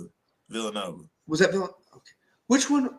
I thought Villanova won the 2016 one, but North Carolina beat Gonzaga the next year and won the title. They came Yeah. back to win it, and I think it was Joel Berry was the tournament MVP of that year. Kennedy Meeks was their center, and they beat Gonzaga. Everybody thought Gonzaga was finally going to win their first title, and Carolina won that game by like 5 or 6 points there at the end. So because I want to say the Bryce Johnson crew lost to Chris Jenkins of Villanova. yes, and then they came back the next year to win it all, but they didn't do that great in the ACC tournament. They didn't, and so forth, and they won. I mean, they won the 2017 year after 16. So, but for this sake, I mean, do we go with Arizona? Do we go with North Carolina because of it being in Los Angeles? It's out there, and the Pac-12, like you said, it's in LA. I mean, I don't know. It's like this could be the last Pac-12 team, and how ironic that UNC bounces them and so forth and ends the Pac-12 conference. That'd be crazy. I mean, that'd be sad. Yeah. That'd be really sad. All right, so Shane, I haven't seen your picks, man. Do you got an opinion on the North Carolina Arizona game? Because I could go either way in this game. Hell, you don't even know if Arizona gets that far, but I think they do. In my bracket that I filled out, the one bracket that I filled out so far, I do have Arizona in the Final Four as the West champion representative by beating North Carolina. And I only went with it being in Los Angeles. If this game was played in the other three sites, I would have given it to North Carolina. But I just think the jet lag and going out there, the time difference, I think that's going to hurt a team from the East Coast. Because usually Arizona should have been the number one seed out west had they not flubbed these last couple of weeks. You know what they were talking about that. I think the committee wants drama. Yeah. The committee wants some drama. Yeah. They want to see North Carolina and Arizona meet. Because of RJ Davis versus Caleb Love. So, yeah. So, yeah. Well, and then you got Shane saying between those two, he's got Arizona. So for the Rebels with the Cause bracket, I will go Arizona. So yeah. I'm picking UNC. I'm picking UNC, but I think this game will finally show who's better without who. Yeah. I'm here for it. Let's make it happen. Because if it doesn't happen, I'm going to feel very sad. Can I ask you a question too, Pair? Can you remember, because remember, this is a different era, okay? So when you had guys transfer from programs, they had to sit out a year and things like that. But have you ever remembered a matchup that could potentially happen where you had these guys as a Final Four team 2 years ago, and they're on opposite ends to get back to the Final Four? You couldn't write a better script than that. It sells itself without even talking about the other three games that would be going on those 2 days. But I'm just saying that it just kills me to think about that. It's like you have bragging rights for life on that one. That's one. And those Carolina fans that were praising him for making that shot that bounced Duke and got them to the championship. It's like karma could get you back that he bounces you with a 3-point shot. And maybe you didn't hate him after all and wished he had stayed. Maybe they get it together. But I can't remember a time where somebody transferred from one school and potentially could have knocked them out the next year. I can't think of it. How cool would that be, though, to say, think about the script. Yeah. You can't write a better script. You can't. In Los Angeles, I mean, of all places. In Los Angeles, of all places. Yeah. The Pac-12. If I'm not mistaken, the East bracket and the West bracket are played on Saturday, the 30th, if I'm not mistaken. That's Easter weekend. I would be willing to bet that even if it is Connecticut against Illinois or Iowa State, The Connecticut-Iowa State game will be the first game, and they will make that UNC-Arizona game the primetime game that Saturday night for the right to get to the Final Four. If I was making the TV matchups, that would be the sexier game to play second. Despite West or East, they always put the game that's the more sexy matchup last. And I just think that would be your primetime Saturday night on the 30th for the right to get to the Final Four with the Nets getting cut down and all that. So, yeah. So it is all about the money. So, yeah. So, all right, let's move over to the Midwest because this bracket is a bracket that could be a complete mess. It could go chalk. I mean, you've got so many coaches in this bracket that need to prove something. Matt Painter, is he going to choke for the second straight year? A lot of people have kind of been saying regular season Rick showed his ugly head last week about Rick Barnes in Tennessee. Dana Altman in Oregon, we mentioned that. Mark Few with Gonzaga. Is the magic kind of running out? Because here's the thing. Gonzaga's been a top 2 or 3 seed the last few years. And for them to get a 5, it's low. It's low. And, you've got McNeese, who a lot of people are really on. They got grown men. Yeah, they do. They do. They got grown men. That's the difference between Gonzaga and McNeese State. McNeese State got grown men. Yeah. Yeah. Real quick, since we're live, I just want to just state this. Virginia is managing to outdo themselves by setting basketball back hundreds of years. They've barely scored, I think, 20-something points in this game. They're getting run off the court by Colorado State. No surprise. I finally got a first 4 game right because Virginia stinks. They stink. So, yeah. He can go home and watch his 2019 championship. And they're the only damn team that got to hold it for 2 years because of COVID. Honestly, they stink, Virginia. Another ACC team that should have been replaced by Pitt. Hell, Wake Forest would have been a better pick. So, shoot. Hey, shout out the Jay Wright suit, though. Oh, dude, that guy and Buzz Williams, they know how to dress, man. The snazziness, man. I'm telling you. So, shoot. Is Jay Wright Italian? Jay Wright is Italian, I believe. He's got to be Italian. Yeah, I think he is. I think it's just his mom married to get the last name right. So, but he's half Italian. He is. So, yeah. But all right, so George's picks for this one. Shane, throw yours out there too, man. Georgia's got Purdue over Grambling, Montana State.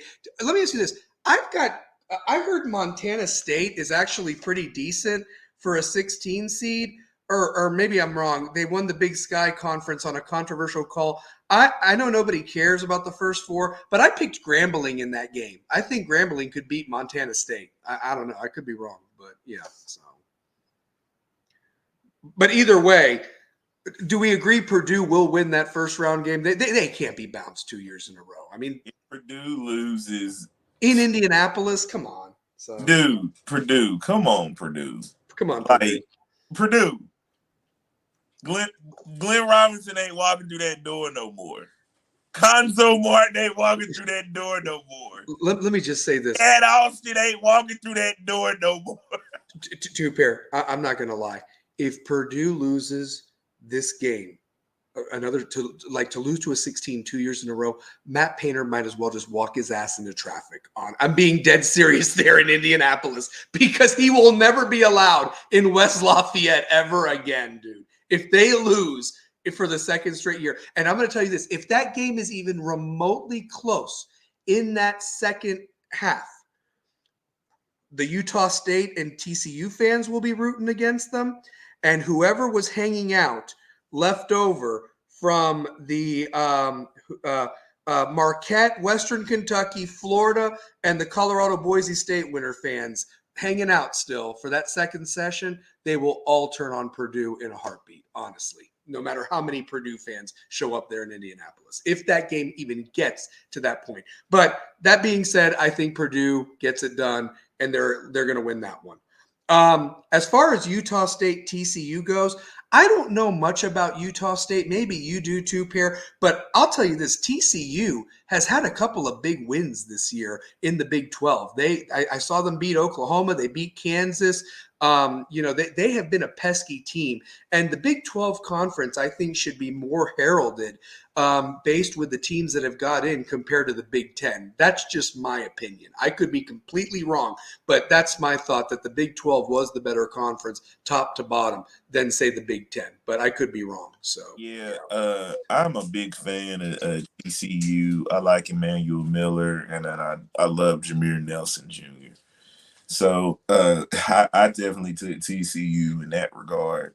Just the way Jameer is able to, be, what I'm saying, aggressive when he needs to be to score. And Emmanuel Miller can do a little bit of everything on the basketball court. So I chose TCU. Gotcha. All right, so here's the deal. I have TCU. You have TCU.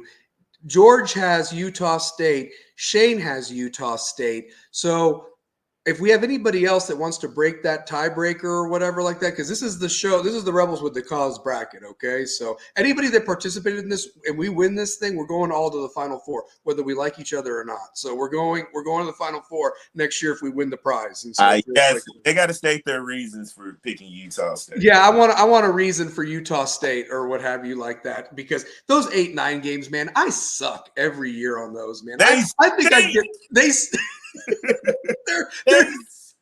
they're in the way, man. And a damn 8 got there to the Final Four last year. Damn Florida Atlantic beat Tennessee, beat Memphis. I mean, are you kidding me? Jesus. How do y'all let these sorry teams beat y'all? They stink. They stink. It's like bad morning breath. It really is. It is damn dragon breath. The courthouse dragon party. Breath. It is dragon breath and house party. So shoot. Let's hear. For me, it's a coin flip. I'm okay with TCU too. All right, George. So you broke the tie. We're going with TCU. So all right. Okay, McNeese versus Gonzaga. The Cinderella who has become kind of a powerhouse that hasn't won it all yet versus the new kids on the block, McNeese. So McNeese State got dudes. McNeese State they got. Shout out to Shane's son. He helped him make the pick. I hate going against a kid sometimes. He watch him be right, honestly. Watch him be right. Hey, watch his son be right in Utah State. The motherfuckers win by 25. You know what I'll do? I'll go live on StreamYard and apologize to the entire audience for being wrong with that. Especially if somebody's watching this going, oh, that's a good pick by them. Okay, I'm going to follow this to a T or whatever like that. So, yeah, I mean. They're picking it thinking, that was a horrible pick. Hey, you want to know something? I'm going to tell you this. But beside that Gonzaga McNeese game, I really want to pick Samford to just put Kansas out of their damn misery. Put them out of their damn misery. Hey, in this bracket, I picked. Check this out. This is just a funny ass bracket. Sure. I picked Samford. Why not? Kansas sucks. They got run out of the gym on the first day in the Big 12. When has that ever happened? They got blown away. You know who I feel sorry for? Who? They got a kid on their team, Timberlake.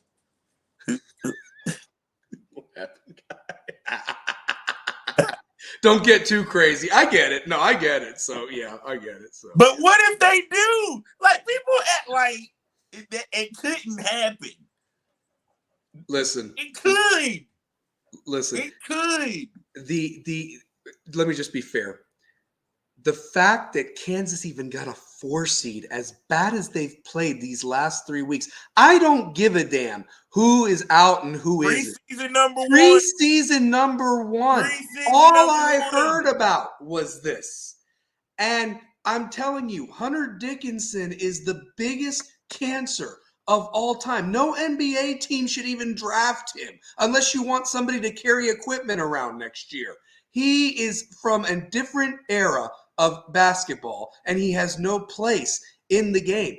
Can he dictate? Watch him go on a run with me insulting him, but he's been playing hurt.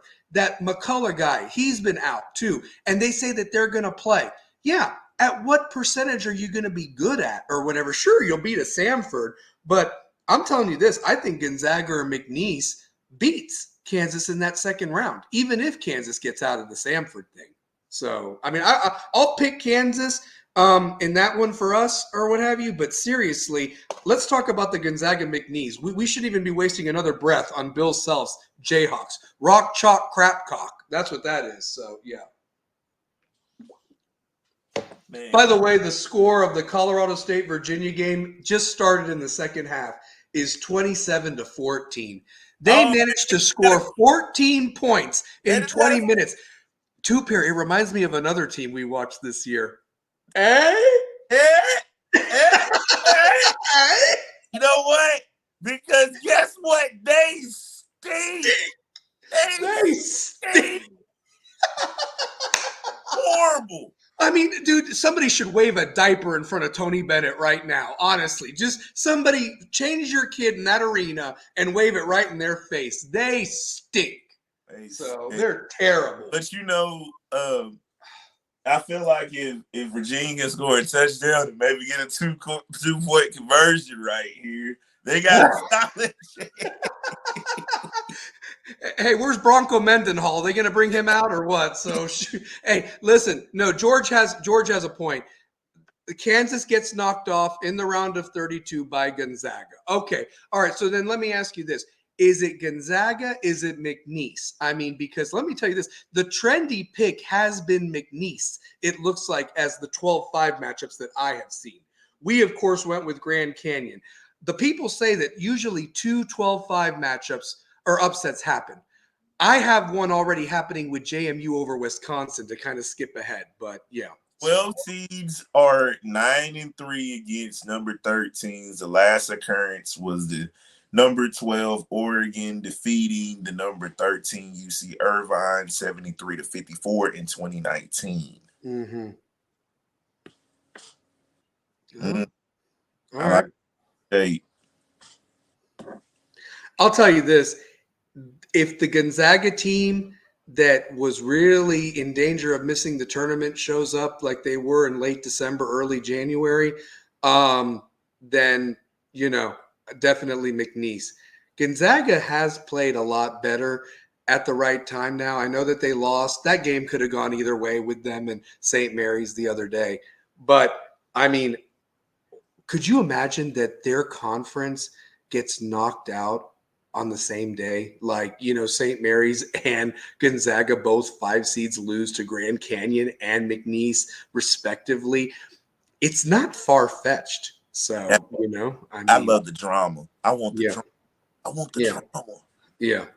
Drama. All right. So this is what I'm going to do. I'm going to go with McNeese on this one. I will probably be wrong about Gonzaga, but we have 3 McNeeses to 1 Gonzaga so far. So that's where I'm going to go with McNeese since it's our together bracket. So, all right, McNeese wins. Now, let me ask you this. George, based on if McNeese plays Kansas, do you go Kansas or do you go McNeese? How do you feel about that? Shane also has a very good point. The Blue Bloods will get love no matter how they play during the season. This is true because they're the ones that put the asses in the seats. I hate to be that way.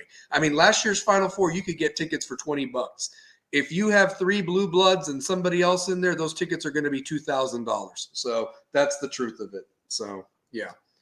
I mean, but moving on, I think we all agree that South Carolina is going to bitch slap Oregon in the 6-11 game there in Pittsburgh, or do we think Oregon makes holds that flag for the Pac-12 and keeps it going off of their conference tournament championship last week?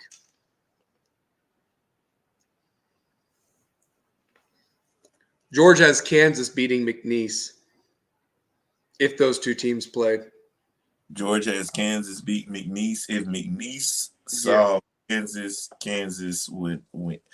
I don't know. Kansas kind of just upset me the way that they lost in the Big 12. I mean, if the guys can play and they can put it together, then it's Bill Self's best coaching job or something. I mean, I don't know. So, shoot. Well, But let me. So we got South Carolina. I'm gonna hey, put. but guess what Stallion? What if they're playing possum? That's possible. I mean, it's possible. You knew you were gonna get in. It was just about your seeding. I mean, they got gifted in the Midwest. To be honest with you, they don't have to play Carolina. They don't have to play Kentucky. They don't have to play Connecticut. I mean, I'm just. What if they're it's playing not possum? that far. To be honest with you, if I was Kansas, I would be so glad that you don't have to see Houston until the Elite Eight, or I'm sorry, the Final Four, if that's how it plays out, chalk. And you don't have to worry about North Carolina, Arizona, Iowa State, or UConn until the championship game if you got that far. So guess what? So what we're gonna say that Kansas is playing possum the whole way through. I think that's what's going on. All right. So to be fair, let me ask you this though: if we're going to skip ahead, Purdue versus TCU, who does everybody got in that game? I think Purdue's good enough to beat TCU. I think Purdue's good enough, but in this bracket, I picked TCU just for the hell of it because I Okay. drama. But no, I picked Purdue. All right. So Purdue. Okay. So then let me ask you this: so Purdue plays Kansas. That game is in Detroit. Again, a home game for a Big Ten team, pretty much. You know how you said Michigan State, West Lafayette's 3 hours away, 4 hours away from Detroit. So that's not that far for Purdue fans to travel up there. Plus, Purdue's got a big alumni base in Chicago, which would just be going over there to Detroit, not too far either. So, I mean, my pick is would it be Purdue versus Kansas? If Kansas is even playing possum, does Zach Edey own Hunter Dickinson in the front court pretty much, and then Purdue's guards just outclass Kansas? So, all right, It's basically the Maui Invitational all it over. is. It really is. So, yeah. All right. So let me ask you this. So we've gotten the top part of that bracket. Purdue's there at the top. We've got South Carolina beating Oregon. What about Creighton versus Akron, a 3 versus 14 seed?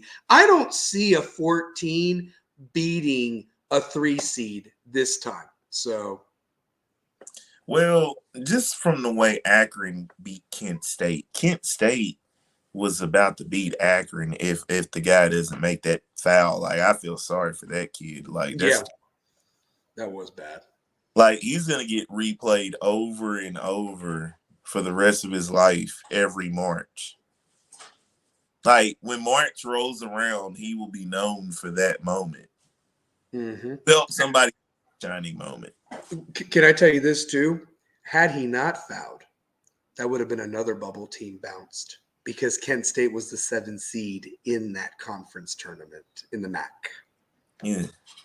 So it helped. Akron. You could have had 6 teams crying foul at that point. Hey, Virginia is down 37-16. Does anybody think that Virginia can come back at this point? I mean, this is looking like a girls' basketball game at this point. I mean, honestly. So, Man, Virginia can't score. dude, they Like are terrible. They are you can't horrible. play that style and be successful. Like you Dude, got a national title off of it. can I ask this? What was the spread in this game? I would have put the mortgage on Colorado State in this game, knowing this. I mean, honestly, they suck, man. They are terrible. Holy shit. All right, so we're gonna go with Creighton, I think. George, they stink. He's in on it too. They stink. I mean, they are They stink. out, out, out. Poor Jeff Capel and Pitt got left out. Poor Indiana State got left out. This is for you, Indianapolis NCAA committee, to put this joke in there. I mean, if you wanted to do a tournament of past national champions, we can have a game in a few years when Ty Jerome and all of them are retired from the NBA. I don't even know if that cat's still in there or not. This is horrible. This is awful. And you know what? I much rather this right here. My 11-year-old's team can score more than that. Laugh out loud. Yep, Saturday morning, West Bearden basketball can do better than this, man. Honestly. CSU was 2.5 favorite. Oh my God. I would have put 10,000 bucks on it if I had it. Honestly, I really would have. Oh Man, my God. my team would have outscored these guys. Oh. All right. So My West High freshman team would have outscored these. shit. Yeah, you know it would have. I mean, okay, listen to this. I think South Carolina's women's team could beat Virginia. I'm being dead serious when I say that right now. They wouldn't need no bank 3-pointer to do it either. All right, so we got Creighton over Akron. Now that Colorado State has gotten rid of Virginia, do we have a Mountain West team moving on, or does the Texas Longhorns from the Big 12 beat Colorado State in the 7-10 matchup? I like what Texas do though. Yeah, Texas is good. I mean, I like what they do. I like Texas. I like Texas. Yeah, I like Texas. Okay. And finally, Tennessee versus St. Peter's. Two pair. St. Peter's can't do this to another SEC team, can they? I hope not, but I no. wouldn't. I could never wear a Tennessee shirt here in Knoxville ever again. In my own city, I could never wear if they lose to St. Peter's, man. In Charlotte, it's a 4.5-hour drive for the Vol fans. As many Carolina fans are there, there's going to be a lot of Tennessee fans for that game. I don't know too many people from Jersey that are saying they're going to North Carolina for the weekend. Like that don't sound right. I'm just going to tell you this, man. Charlotte's a fun town. Charlotte's fun for the NCAA tournament. I went a few years back. It was fun. It's like Tennessee, bro. That's showing in Nashville.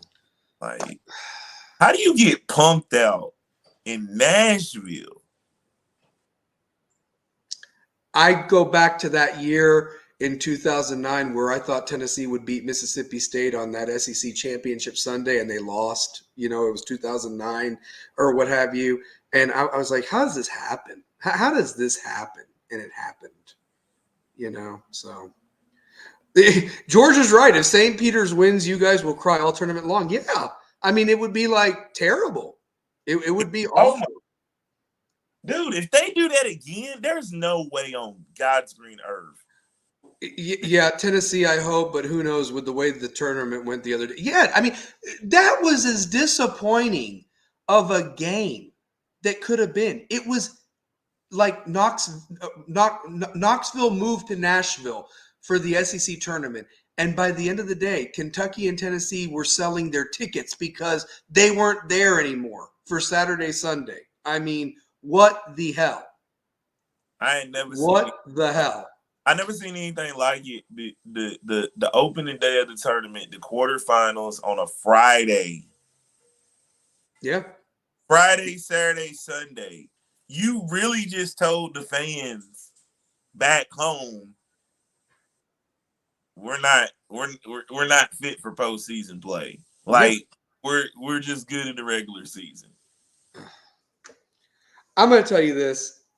I think that Tennessee is going to come out focused. I think Connect is going to connect.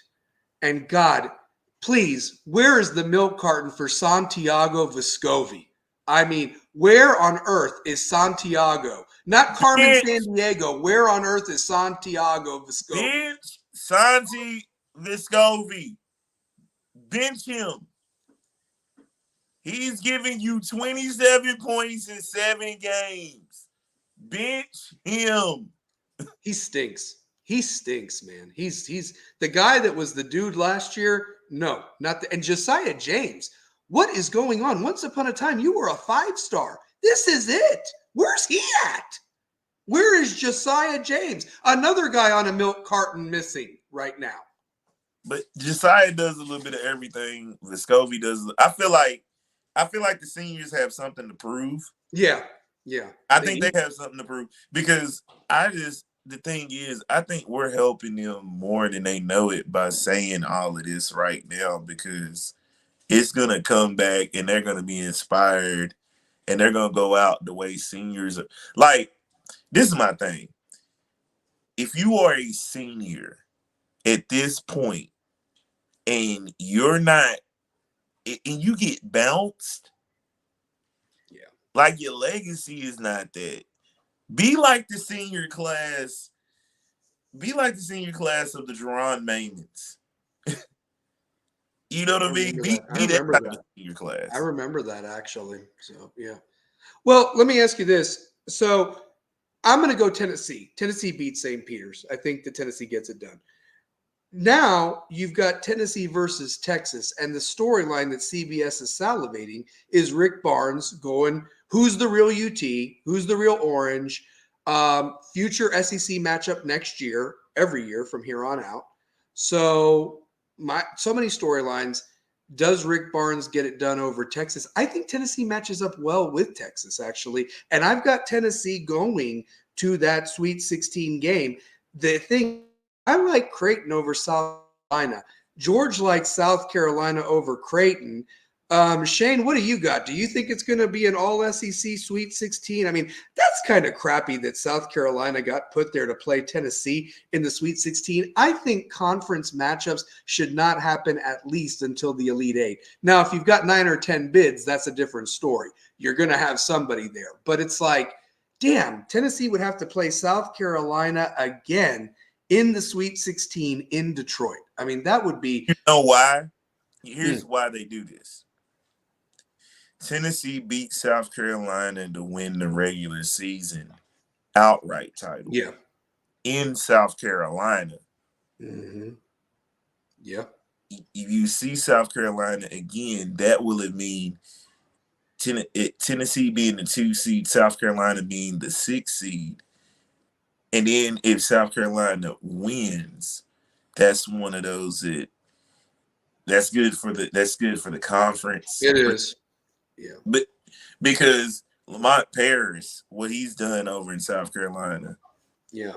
Yeah. Like, and South Carolina, if you remember, they got to the Final Four under Frank Martin on that improbable 2017 run. Knock off Duke, kept on winning, and gave North Carolina everything they wanted in that game before ultimately North Carolina ended up winning. But oh, look at this. Larry Frank joined the show. Tar Heels win it all. Don't even play the rest of the tournament. That's the Utah guy, Larry Frank, that does the show with George and Devin. Those guys. Shout out to you, Larry. Yeah, if you watched from before, man, we got Arizona beating North Carolina and Los Angeles, and we got Caleb Love hitting the 3-point shot that does it. I don't know, man. That game could go either way. So you got to go back and rewind and watch our pick there. So, yeah. Oh, my God. Virginia is now up to 25 points, but they're down by 19 with 11 to go. They stink. They stink. All right, so let me ask you this. I'm gonna go with South Carolina over Creighton. We're gonna go with that. So we're gonna go with the Gamecocks. And then I like Lamont Paris, and I feel like the FCC. I feel like South Carolina played a tougher schedule than Creighton. Yeah, I do too. So then let me ask you this: Tennessee versus South Carolina. George has Tennessee beating South Carolina. I've got Tennessee beating South Carolina. So we'll go with Tennessee playing Purdue in a rematch from the game earlier this year. And that was in Maui when that game happened, right? Was that the bully ball game where I mean, so then let me ask you this. Does Tennessee get their revenge, denies Matt Painter a Final Four, and Tennessee gets to their first Final Four ever? Dodson Connect scores 40 in that game. Okay. 40! And Zach Edey's running out of breath up and down the court. So Tennessee, we've got going to the Final Four. So the homer pick is up. Dodson Connect gets player of the year in this game. Okay. All right. George has Purdue winning. I'll go with Tennessee just because this is the Rebels with the Cause bracket, and we've got 3 Tennessee people. So, and you know what? I'll tell you this. Do I rip the bracket up if they lose on Thursday or Saturday at this point? I mean, because this is as far as I have them going.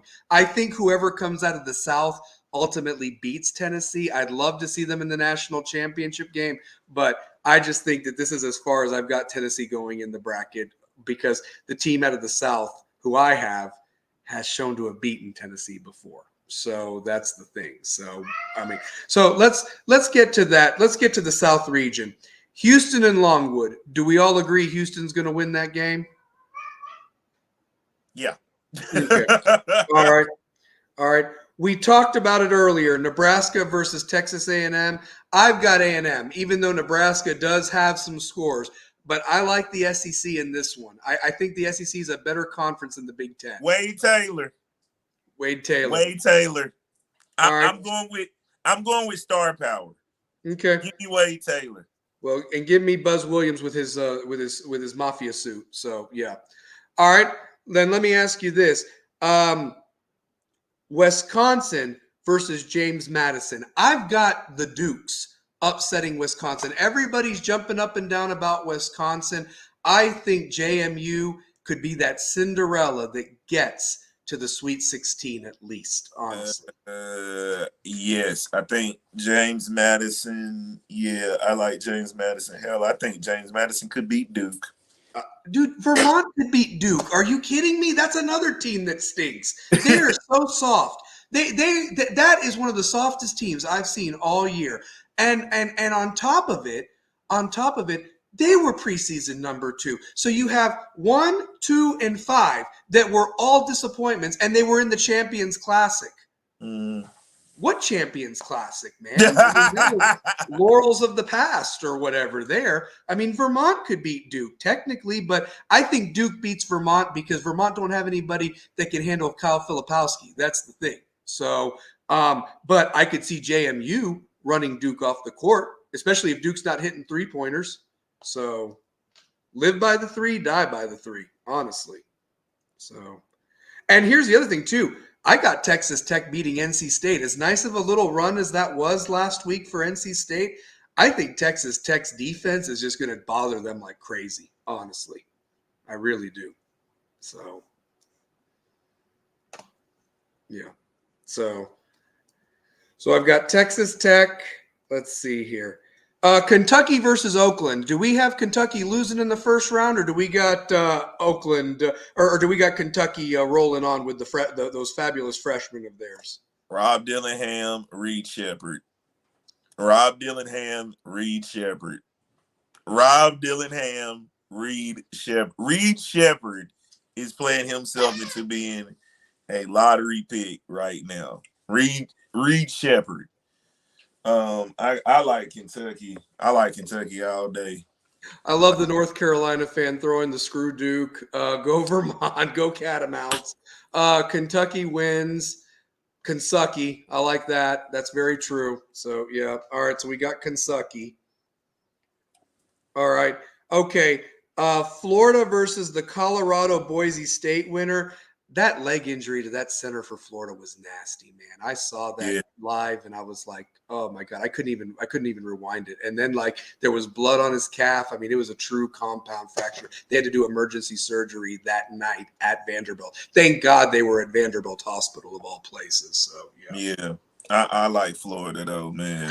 They're still good. I mean, credit to them that they even played as hard as they did against Auburn, because to lose your big man like that 3 minutes into the game or something, I mean, that would take the wind out of anybody's sails. So, but I like Florida. And then Marquette versus Western Kentucky.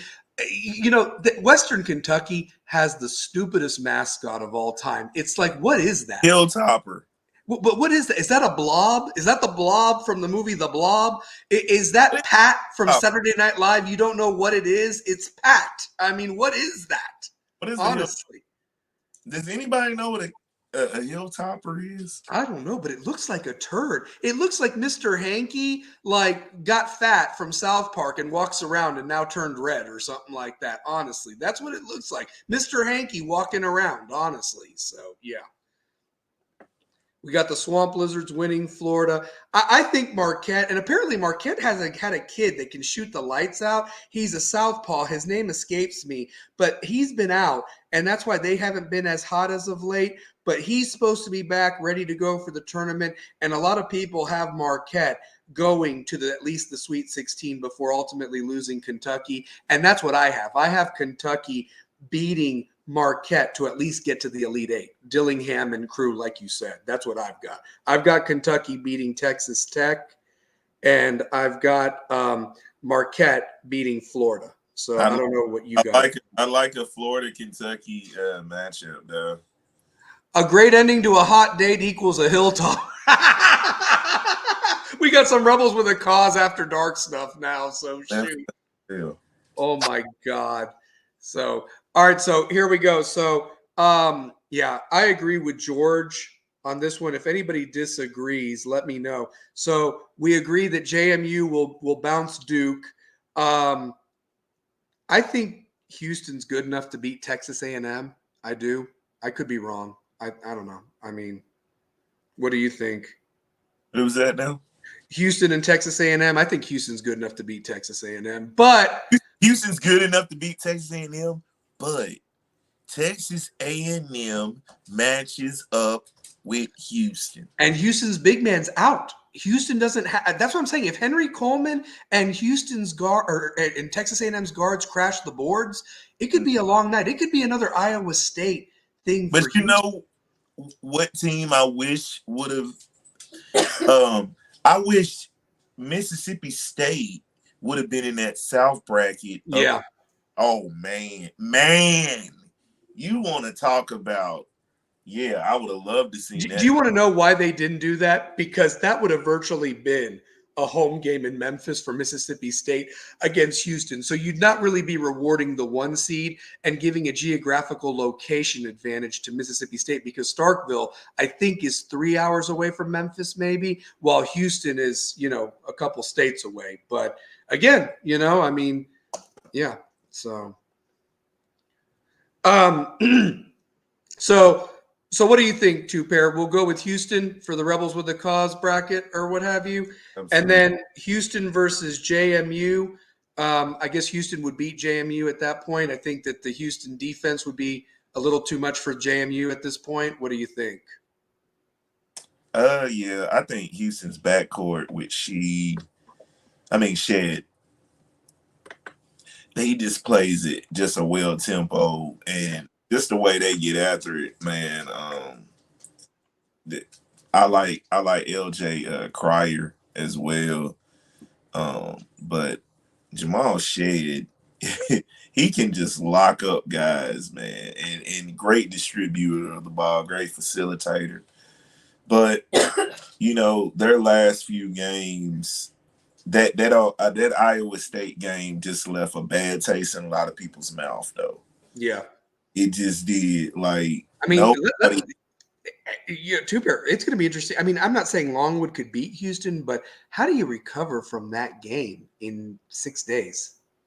Well, what trips me out with Houston is being the team to score 41 points and being the first team to do that, losing since 1982. That is a bad sign. Like, because I start replaying all the Phi Slamma Jamma collapses. The UNC collapse, the NC State collapse. It is the history of Houston collapsing. They've never been able to seal the deal. No. And Miami bounced them last year by 15 points. I mean, that wasn't even close. So, I mean, I think Houston's good enough to get to the Elite Eight. They are. But I think that Kentucky is good enough to beat them in Dallas the way Iowa State did, especially if Dillingham and crew get hot from three. I mean, Kentucky is, with the exception of what happened against Texas A&M, Kentucky's got to defend. That's the thing. That's it. If Kentucky plays defense, They're going to be a tough out. I mean, if they play defense, they can score. They're in the championship game. I hate to say that because that means they would be beating Tennessee in this bracket. So, but I've got Kentucky. I'm going to put Kentucky in there, and Kentucky will play Tennessee. Let's roll through the East because I know we're getting late and it's starting to run short on time. But let's run through the East real quick. UConn versus Stetson. I UConn think we agree. UConn. Yeah, we'll get that out of the way. ain't even got to talk about it. Yeah, we don't. All right, let me ask you this one. This is again the 8-9, the stink game. Florida Atlantic versus Northwestern. I just like Northwestern in this game. I don't know why. I think Florida I Atlantic's very like lucky to be there. Northwestern. I picked FAU in one of these brackets, but no, I take Northwestern. I like Chris Collins. I like what he's built there. Shout out to Northwestern. I think, if I'm not mistaken, this is their second or their second national their second tournament they're a part of, and it's all under Chris Collins, Doug Collins' son. That's unbelievable there. So yeah. San Diego State versus UAB. A lot of people have kind of been thinking about UAB, but I don't think UAB played anybody tough. They beat Temple. Temple wasn't very good this year. They I like San Diego State. they beat a good South Florida team. They did. They did beat a good South Florida team. So, but South I Florida. like San Diego State in that one. Let me ask you this.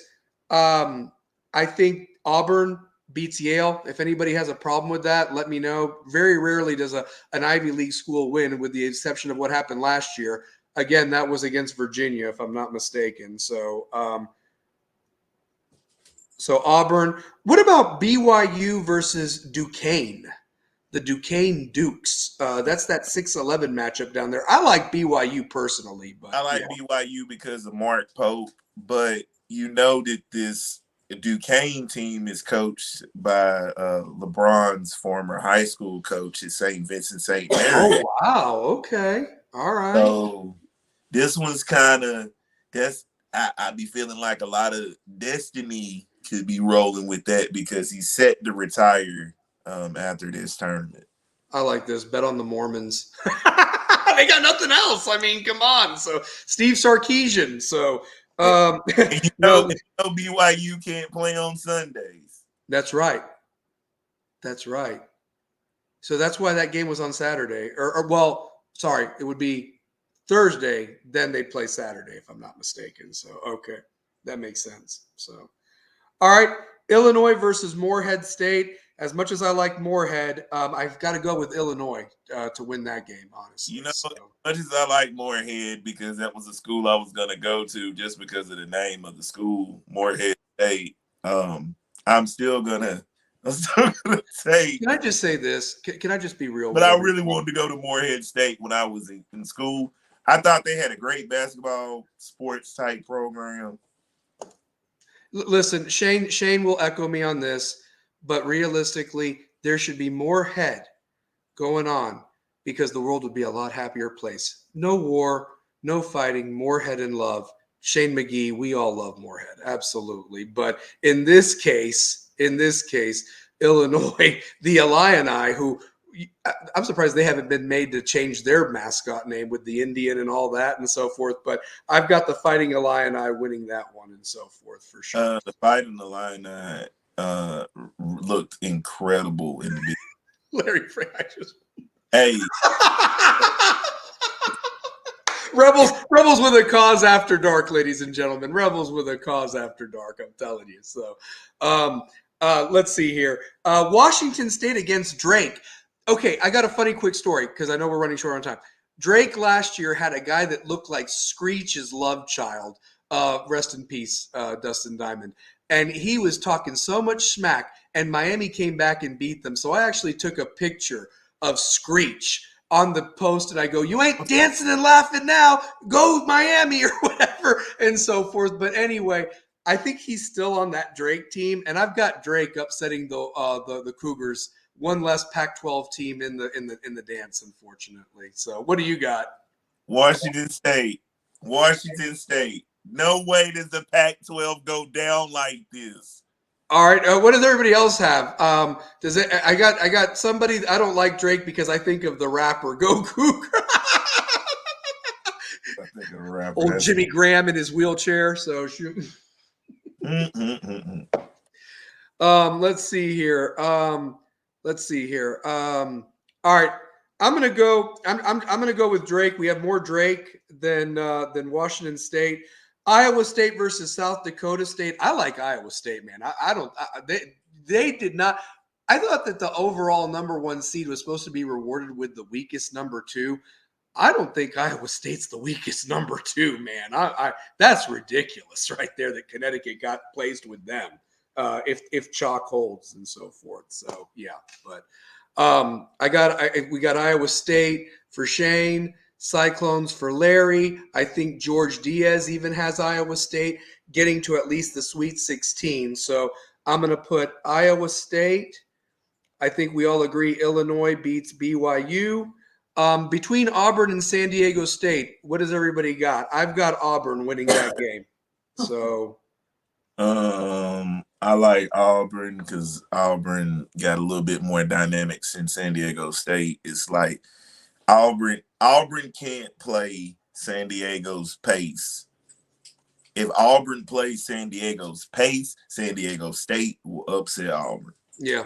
And Auburn, and here's the thing, San Diego State, they've returned a lot of that team from last year, so they it wouldn't be improbable to set up a rematch with UConn. And I can't remember the last time that happened, that the national championship game from the year before got played in like a Sweet 16 the following year. There's been matchups later on down the line in years, but to have that potential for the next year, that'd be pretty cool storyline. I just think Auburn's playing some great basketball right now. And between UConn and Auburn has the horses to do it, but I just think UConn is on a mission right now. Not to mention that game would be played in Boston, which would virtually be a home game for UConn. Honestly, the Connecticut would empty the entire state to go to the Boston Garden. So I've got UConn winning that one. And then Illinois, Iowa State. I've been going back and forth on this one. I like Iowa State. Maybe I'm just wrong, but again, I'm valuing the Big 12 over the Big 10, and I could get my ass handed to me by the end of Friday, depending on which conference is superior by the end of those 2 days. But what do you guys think? Iowa State or Illinois in that Sweet 16 game for the right to play the defending champs? I feel like Iowa State has the best team, but the best player plays for Illinois. Oh, God, yes. He's badass, man. He owned that Big Ten tournament. He is badass. And in the NCAA tournament, for me, I'm going to pick – did I pick – yeah, I picked Illinois over okay. I think George picked Illinois, too. Let me go back up to his – yeah, UConn beats Auburn and Illinois beats Iowa State. Okay, so for the sake of this, I'll go with Illinois. All right, so then we've got Illinois versus UConn in Boston Saturday afternoon in the Elite Eight. Who do we got? UConn. I got UConn as well.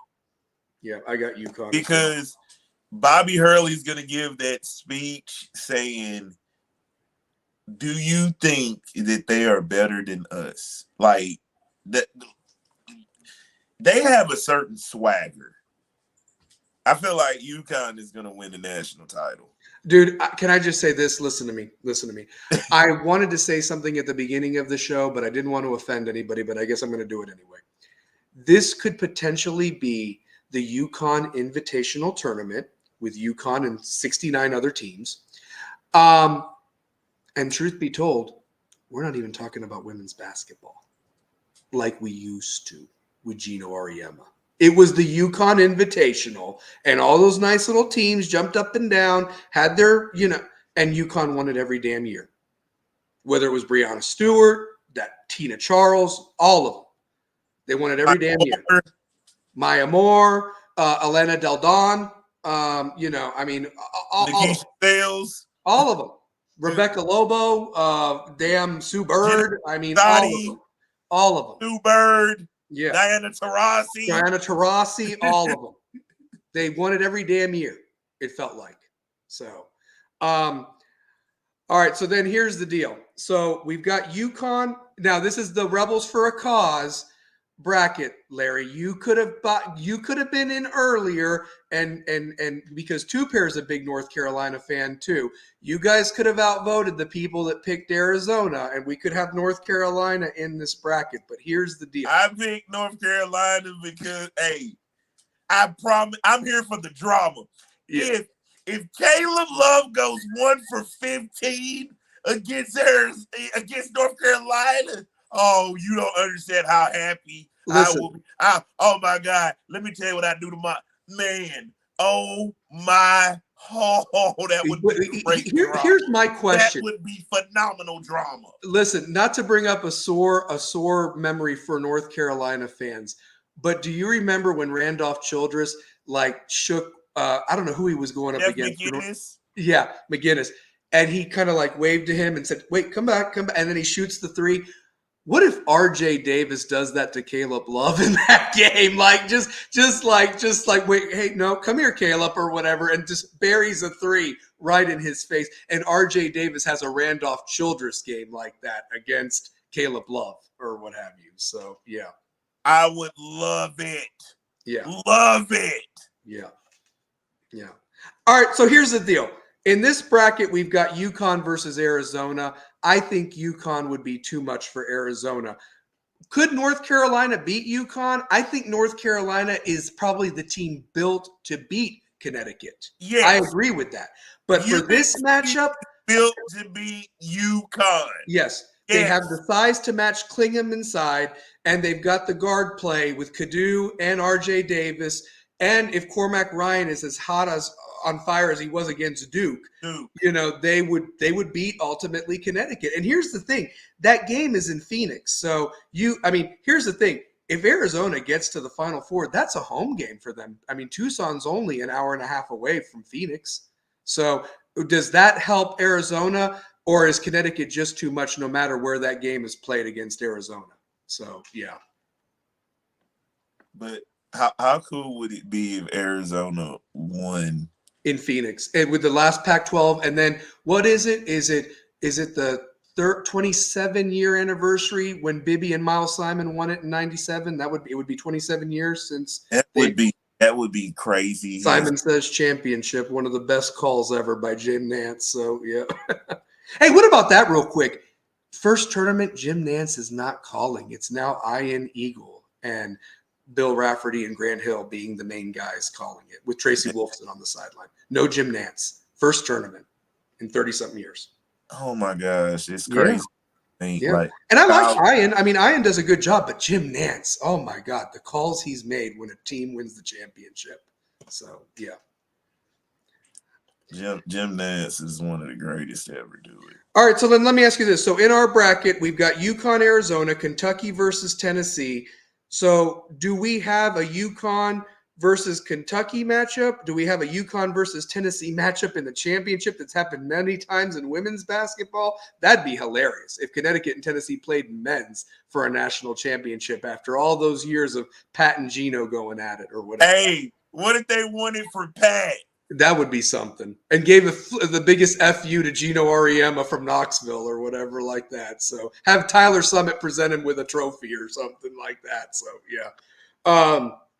Listen, I agree. I agree with George. George said this. UConn is your national champion. The winner of UConn versus Arizona is your national champion. I agree with this.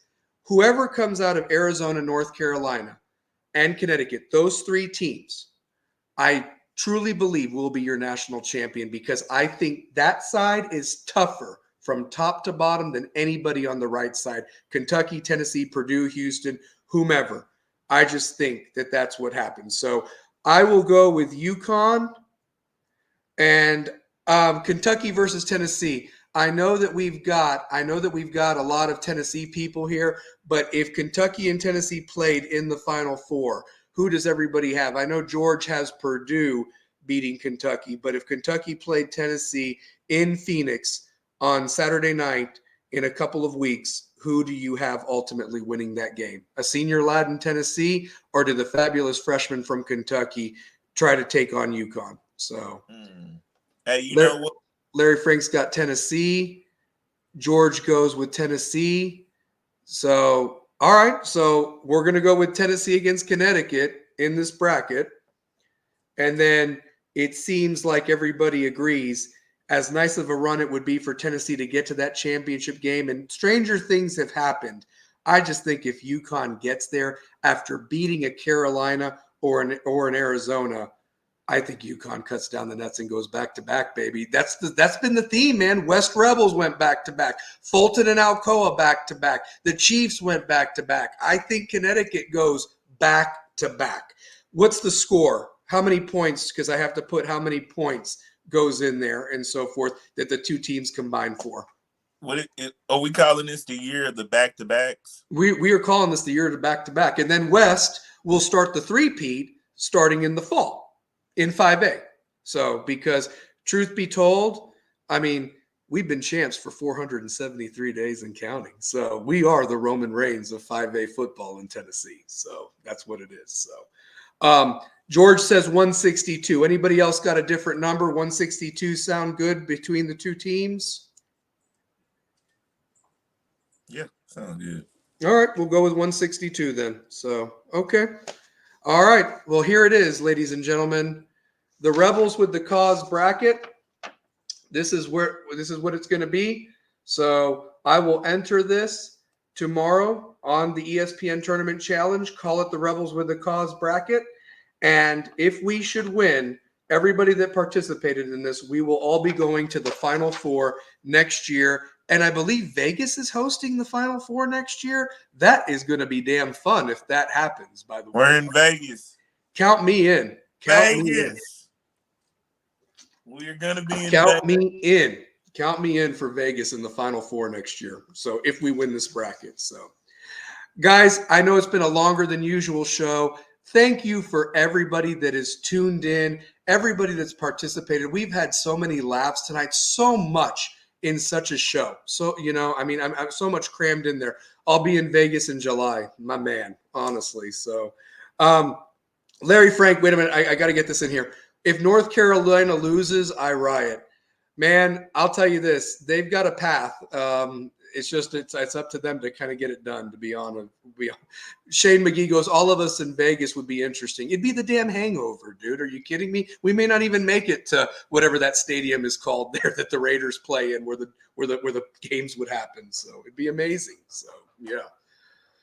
But that's all I got, guys. I know that it's been a late night, and thank you for tuning in. And for those that watch it recorded, definitely throw your stuff in there as well, your opinions, whether you agree or not agree. But this is the bracket that I am entering for us, and those that participated, we will make sure we're in Vegas next year for the Final Four if we win this whole thing, picking this together. So it'd be hilarious if we does Warren Buffett still do that perfect bracket $1 billion he gives away or something like that? Because we could split that 5 ways and be great. So that'd be awesome.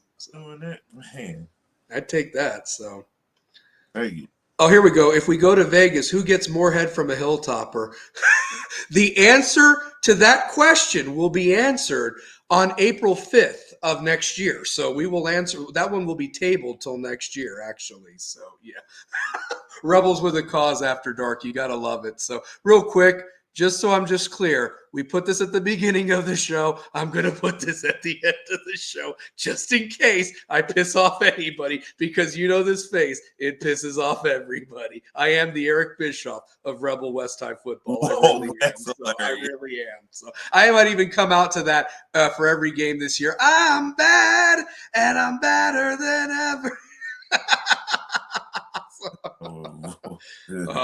Hey guys, listen, I love y'all. Y'all are so great to support this show. If you haven't liked it already, please hit like and hit subscribe. Gives us that algorithm and gets it out there. We're just two guys just entertaining, trying to use that broadcasting degree and having a lot of fun talking about high school sports and talking about the greatest time of year, this March Madness. Happy early birthday to Two Pair Tate. Happy early birthday to Mrs. Two Pair Tate. Honestly, you guys got, I hope, a great weekend plan and enjoy it, brother. Honestly, the fact that we've lost so many that didn't even get to this age of 40 and we both have made it. Honestly, we both have. So, definitely, man. Who would have thought? So, yeah. Close us out, brother. Next week's going to be your birthday bash show. And, of course, we can go through our picks and re-pick a bracket or what have you. Maybe that second chance bracket if it's so horrible or whatever. But I'm expecting a great weekend of games. But I want you to close us out. And happy birthday and all the love to you and everybody that supports the Rebels with a Cause show. Hey, man, y'all know what it is, man. Rebels with a Cause with the Italian Stallion and Two Pair Tate. Love, peace, and chicken grease. And hey, don't step on them shoes. Throw your dubs up. It's always about the W's. Go Rebels. Love you guys. Enjoy March Madness, baby. Once a year, we go.